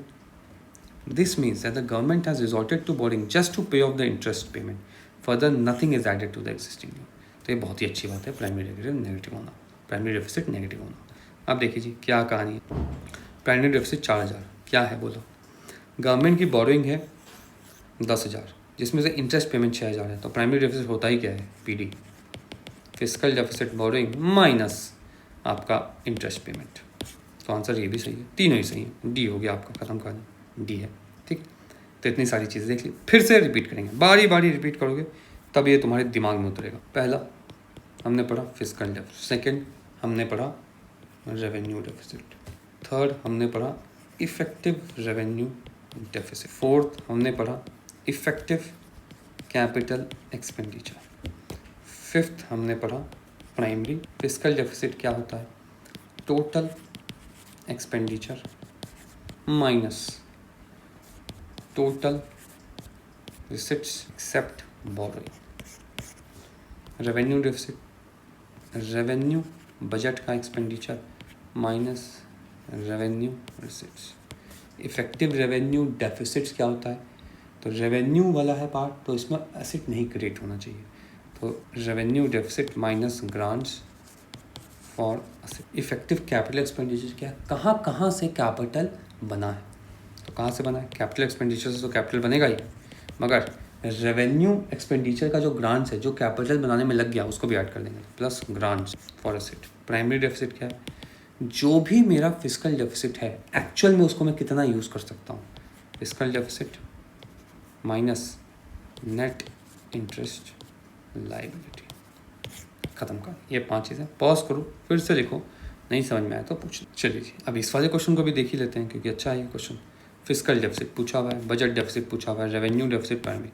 The axes of total expenditure और टोटल रिसिट, टोटल की बात हो रही है, बजट होगा 2 का, तो ये हटा दो। Excess of revenue expenditure over revenue receipts, revenue की बात है, रेवेन्यू डेफिसिट होगा। 3 का बी, 2 का ए, हट गया, आंसर ए होना चाहिए। अब देखते हैं आगे, total expenditure over total revenue less borrowing को हटा देना है। तो दैट इज हमको कैपिटल रिसिट्स में सिर्फ non debt creating capital receipts रखना है। Debt creating capital receipt is equal to borrowing होता है, तो ये हो गया। डी क्या है, total expenditure over total receipt less borrowing, that is fund F D, physical deficit. And interest payments excess, तो माइनस करना है इंटरेस्ट पेमेंट को, तो ये भी सही है, ये प्राइमरी डेफिसिट है। खत्म होगी कहानी। बहुत ही ज़बरदस्त क्वेश्चन था। अब इसी लाइंस पे एक और क्वेश्चन, ये जो ट्विन डेफिसिट है, जब हम करंट अकाउंट पढ़ लेंगे, करंट अकाउंट का बीओपी पढ़ लेंगे, तब हम इसको देखेंगे। अब देखो ये क्वेश्चन क्या पूछा गया, a country fiscal deficit stands at 50,000 CR, okay, fiscal deficit 50,000 CR है, समझ गया मैं। It is receiving 110,000 crores through non debt creating capital receipt. तो non debt creating capital receipts, हमको क्या पता कि non debt creating capital receipts वो वाले रिसिट्स हैं जो असिट बेच के आए, क्योंकि कैपिटल रिसिट्स हैं ये। तो इधर मैंने असिट, मेरा रिसिट्स है तो असिट कम होना चाहिए, असिट सेल कर दिया, डिस इन्वेस्टमेंट कर दिया, या लोन रिकवरी हो गई है, तो ठीक है, ये तो ठीक है। Non debt creating capital receipts, physical deficit का ये पार्टी नहीं होता, फिजिकल डेफिसिट तो बोरिंग होती है, इसको हटा दो। The country interest liability is 15,000 CR, interest liability 15,000 CR, ठीक है। नेट ग्रॉस क्या है देखेंगे, बस इंटरेस्ट लाइबिलिटी लिखा है, नथिंग एल्स, ठीक है। What is gross primary deficit, ठीक है, यहाँ पे ग्रॉस इंटरेस्ट लाइबिलिटी लिखा होना चाहिए था, तब बेहतर होता, ठीक है। तो ग्रॉस प्राइमरी डेफिसिट के लिए इसको माइनस कर देंगे, आंसर आ जाएगा ए, खत्म कहानी। यहाँ लिखा हुआ है gross primary deficit, fiscal deficit minus interest liability, खत्म। अब इसी तरीके से नेट प्राइमरी डेफिसिट क्या होता है, नेट के प्राइमरी डेफिसिट क्या होता है, देखो प्राइमरी डेफिसिट में क्या बोला है, फिजिकल डेफिसिट माइनस तुम्हारा interest payment. Net interest liability का क्या मतलब है, हमने भी तो किसी को लोन दिया होगा, तो उससे हमें इंटरेस्ट मिल भी तो रहा होगा, तो इंटरेस्ट हमने पे कर दिया, ठीक है, इंटरेस्ट पेमेंट हो गया, मगर इंटरेस्ट हमें वापस भी तो मिल रहा है, इंटरेस्ट रिसिट्स, तो पेमेंट माइनस रिसिट करेंगे तो हमें नेट इंटरेस्ट लाइबिलिटी मिलेगा। तो एक ट्रू पिक्चर दिखाएगा हमारे इंटरेस्ट वाले सिस्टम की, हमने जिसको लोन दिया उससे हमें इंटरेस्ट मिल भी रहा है, और हमने जिससे लिया उसको हम दे भी रहे हैं, तो इसे नेट इंटरेस्ट पेमेंट का मतलब हुआ कि interest payment what we are doing minus interest that we are receiving, ये हुआ नेट, ठीक है। तो ध्यान देना कि नेट इंटरेस्ट पेमेंट क्या होता है, देखो net primary deficit, fiscal deficit minus net payment, interest payment, net receipt, तो net fiscal deficit, net primary deficit है fiscal deficit minus net interest liability. तो ध्यान देना, ग्रॉस नेट अगर लिखा हो तो ऐसा घुमाया जा सकता है नेक्स्ट टाइम, बट अगर नॉर्मली प्राइमरी डेफिसिट लिखा है इसका मतलब है ग्रॉस ही है उसका मतलब, ठीक है। What it tells us, it provides more precise look at the net burden on the exchequer. It balances out interest flowing out of the budget with interest flowing in. तो net in and out का measure देता है, तो ये भी ध्यान रखना है, ठीक है। ये आसान क्वेश्चन, आंसर इसका ए होना चाहिए। अगेन टिपिकल यूपीएससी क्वेश्चन है ये। ऑल्टरनेटिव इन्वेस्टमेंट फंड काफ़ी फ्रीक्वेंटली न्यूज़ में रहता है। देखो 20th May 2025, तो मई का क्या करंट अफेयर पढ़ना है, बिल्कुल पढ़ना है, बिकॉज जनवरी के, फेब के, मार्च के ये सब रिपीट होते रहते हैं साइक्लिकली, ठीक है। तो क्या पूछा गया, with reference to investment consider the following, how many of the above are treated as alternative investment fund, bond, stock, hedge, venture. देखो जी, नॉर्मल जो हम इन्वेस्टमेंट करते हैं वो बॉन्ड और स्टॉक्स में करते हैं, इसके अलावा कोई और अगर इन्वेस्टमेंट होगा तो उसको हम ऑल्टरनेटिव इन्वेस्टमेंट फंड बोलेंगे। तो alternative to normal investment instruments is alternative investment fund. तो क्या है वो, हेज है एंड वेंचर है, तो आंसर तो ये बी हो गया। इसमें एलिमिनेशन ट्रिगर लिख भी दिया है मैंने। The term alternative implies a substitute for main stream, and the main stream क्या है, स्टॉक एंड बॉन्ड है, तो ऑल्टरनेटिव होगा आपके अदर टू, ठीक है। ये तो कहानी है। अब PYQ मैपिंग अगर आपको करनी है तो आपको कंप्लीट ऑल्टरनेटिव इन्वेस्टमेंट फंड की जानकारी होनी चाहिए, कैटेगरी 1, कैटेगरी 2, कैटेगरी 3, इसमें क्या क्या होता है, रेगुलेटरी बॉडी क्या है इसकी, और इन सब के डिफरेंस क्या होते हैं, क्या ऑल्टरनेटिव इन्वेस्टमेंट फंड होता है क्या नहीं होता, ये सब पता होना चाहिए। चलिए इसको देखते हैं पहले। सबसे पहले ऑल्टरनेटिव इन्वेस्टमेंट फंड क्या होता है, तो वॉट, तो क्या है देखो, प्राइवेटली पूल्ड इन्वेस्टमेंट व्हीकल है। Private people, high net worth people and institution pool करते हैं एक फंड के अंदर अपना पैसा, ऐसे रख दिया पैसा, और ये पैसा फिर अब जो फंड मैनेजर है वो कहीं इन्वेस्ट करेगा, तो ये है ऑल्टरनेटिव इन्वेस्टमेंट फंड। ठीक है, अब सवाल ये है, ये privately pooled by high net individual और इंस्टीट्यूशन। ठीक है, सेकेंडली इसमें आएगा व्हाट नॉट, क्या नहीं है ऑल्टरनेटिव इन्वेस्टमेंट फंड, तो ध्यान रखना म्यूचुअल फंड एक्सक्लूसिवली, सेबी की वेबसाइट जाके देखोगे तो उसमें यही डेफिनेशन है, एक्सक्लूसिवली म्यूचुअल फंड नहीं होता है ऑल्टरनेटिव इन्वेस्टमेंट फंड। ध्यान देना इस बात पे। 2-3 चीज़ें और भी हैं इसमें, लास्ट में देखेंगे जब आएंगे। बेसिक चीज़ें पहले देखो, क्या इसका कोई रेगुलेटर है, तो हाँ जी, SEBI is a regulator of alternative investment fund. ठीक है, ये 3 चीज़ें ध्यान देना, अभी नोट्स में पढ़ेंगे हम क्या लिखा हुआ है। An alternative investment fund privately pooled investment vehicle that collects funds from sophisticated investors, either individual or institution, and invests them according to a defined investment policy other than mutual fund और collective investment scheme. ये नहीं होते हैं, ध्यान देना। Regulator ये है, ये इसका लॉ है, ये बात तो क्लियर है आपके दिमाग में। ठीक है, क्या क्या नहीं होता मैं एक बार बता देता हूँ। देखो क्या क्या नहीं होता है, म्यूचुअल फंड नहीं होता है, फैमिली ट्रस्ट नहीं होता है alternative investment fund, and ESOP नहीं होता है, that is employ stock option, ये भी ऑल्टरनेटिव इन्वेस्टमेंट फंड नहीं होता। ये 3 नहीं होते हैं, इस पर ध्यान देना है। ठीक है, तो ये तो कहानी हो गई अपनी। अब क्या एक्स्ट्रापुलेट किया जा सकता है कि ऑल्टरनेटिव इन्वेस्टमेंट फंड 3 कैटेगरी के होते हैं। ऑल्टरनेटिव इन्वेस्टमेंट फंड कैटेगरी 3, तो first category, second category, third category. ठीक है, तो जो फर्स्ट कैटेगरी है उसके अंदर आता है वेंचर कैपिटल फंड। इसी के अंदर एंजल फंड्स भी आता है, ये सारे नाम सुने होंगे, एंजल इन्वेस्टर, ये सब न्यूज़ में रहता है। इसी फर्स्ट कैटेगरी के अंदर SME फंड्स आएगा, that is small and medium enterprise funds. इसी के अंदर आएगा सोशल वेंचर फंड। इसी के अंदर आएगा आपका इंफ्रास्ट्रक्चर फंड। अभी 4 फंड हैं, इसके क्या क्या अंतर होते हैं इसको हम देख लेते हैं। देखो जी, यहाँ पे आ जाओ, यहाँ काफ़ी डिटेल में मैंने लिख दिया ऊपर, यहाँ एक टेबल है, इसको देखो, बाकी डिटेल वाली चीज़ आप पढ़ लेना एक बार। क्या है वेंचर कैपिटल फंड, क्या होता है कि एक कोई प्राइवेट इंडिविजुअल है, उसने एक ऐसा फंड बनाया, सभी ने इसमें पूल किया, और इस फंड में लेट जस्ट सपोज कॉर्पस है 100 CR का, तो 100 CR ये लगेगा अर्ली स्टार्टअप्स में ये पैसा, तो इसको बोलते हैं venture capital fund. High potential companies में अगर आप पैसा लगाओ उसको बोलेंगे venture capital fund, and this fund is privately pooled. ठीक है, इसी के अंदर आता है एंजल इन्वेस्टर। एंजल इन्वेस्टर क्या होता है, एनी सिंगल इंडिविजुअल जो अपना खुद का पैसा अर्ली स्टार्टअप में लगाए वो एंजल इन्वेस्टर होता है। तो एंजल इन्वेस्टर या angel fund is a type of a venture fund, तो ये बात ध्यान रखना। ठीक है, देख दिया यहाँ पे एंजल फंड इसी के तरीके होता है। अब देखो SME क्या होता है, SME simple small and medium enterprise में पैसा लगाओगे, SME फंड है। सोशल वेंचर फंड क्या होता है, कोई भी सोशल इंफ्रास्ट्रक्चर इंक्रीज बनाने के लिए आप अगर फंड कलेक्ट करते हो, इन्वेस्ट करते हो, तो सोशल फंड, जैसे स्कूल, हॉस्पिटल्स, रूरल हेल्थ, ये सब। इंफ्रास्ट्रक्चर फंड क्या होता है, तो इंफ्रास्ट्रक्चर प्रोजेक्ट को बनाने के लिए अगर फंड आप इस्तेमाल करोगे तो इंफ्रास्ट्रक्चर फंड होता है। इसका सबसे अच्छा एग्जाम्पल है नेशनल इन्वेस्टमेंट इंफ्रास्ट्रक्चर फंड, 2015 का ये फंड है। फर्स्ट सॉवरेन वेल्थ फंड है। सॉवरेन वेल्थ फंड का मतलब होता है state is banking this fund, state आपसे पैसा उधारी में ले रहा है एंड देन इंफ्रास्ट्रक्चर बना रहा है, तो ध्यान देना इस पर। ठीक है, तो इंफ्रास्ट्रक्चर फंड है। इंफ्रास्ट्रक्चर फंड फिजिकल इंफ्रास्ट्रक्चर के लिए, social capital fund social capital के लिए ये चीज़, SME fund SME venture capital early startup के लिए, इसी के अंदर एंजल इन्वेस्टर रहेगा। तो ये तो फर्स्ट टाइप का हो गया आपका, ये सारी कहानी खत्म। अब क्या है second type, private equity fund, real estate fund, debt fund, funds of fund. तो पहले मैं फंड्स ऑफ फंड बताता हूँ। एक ऐसा फंड होगा, इसके अंदर सभी लोग पूल करेंगे पैसा, जैसे वेंचर कैपिटल में।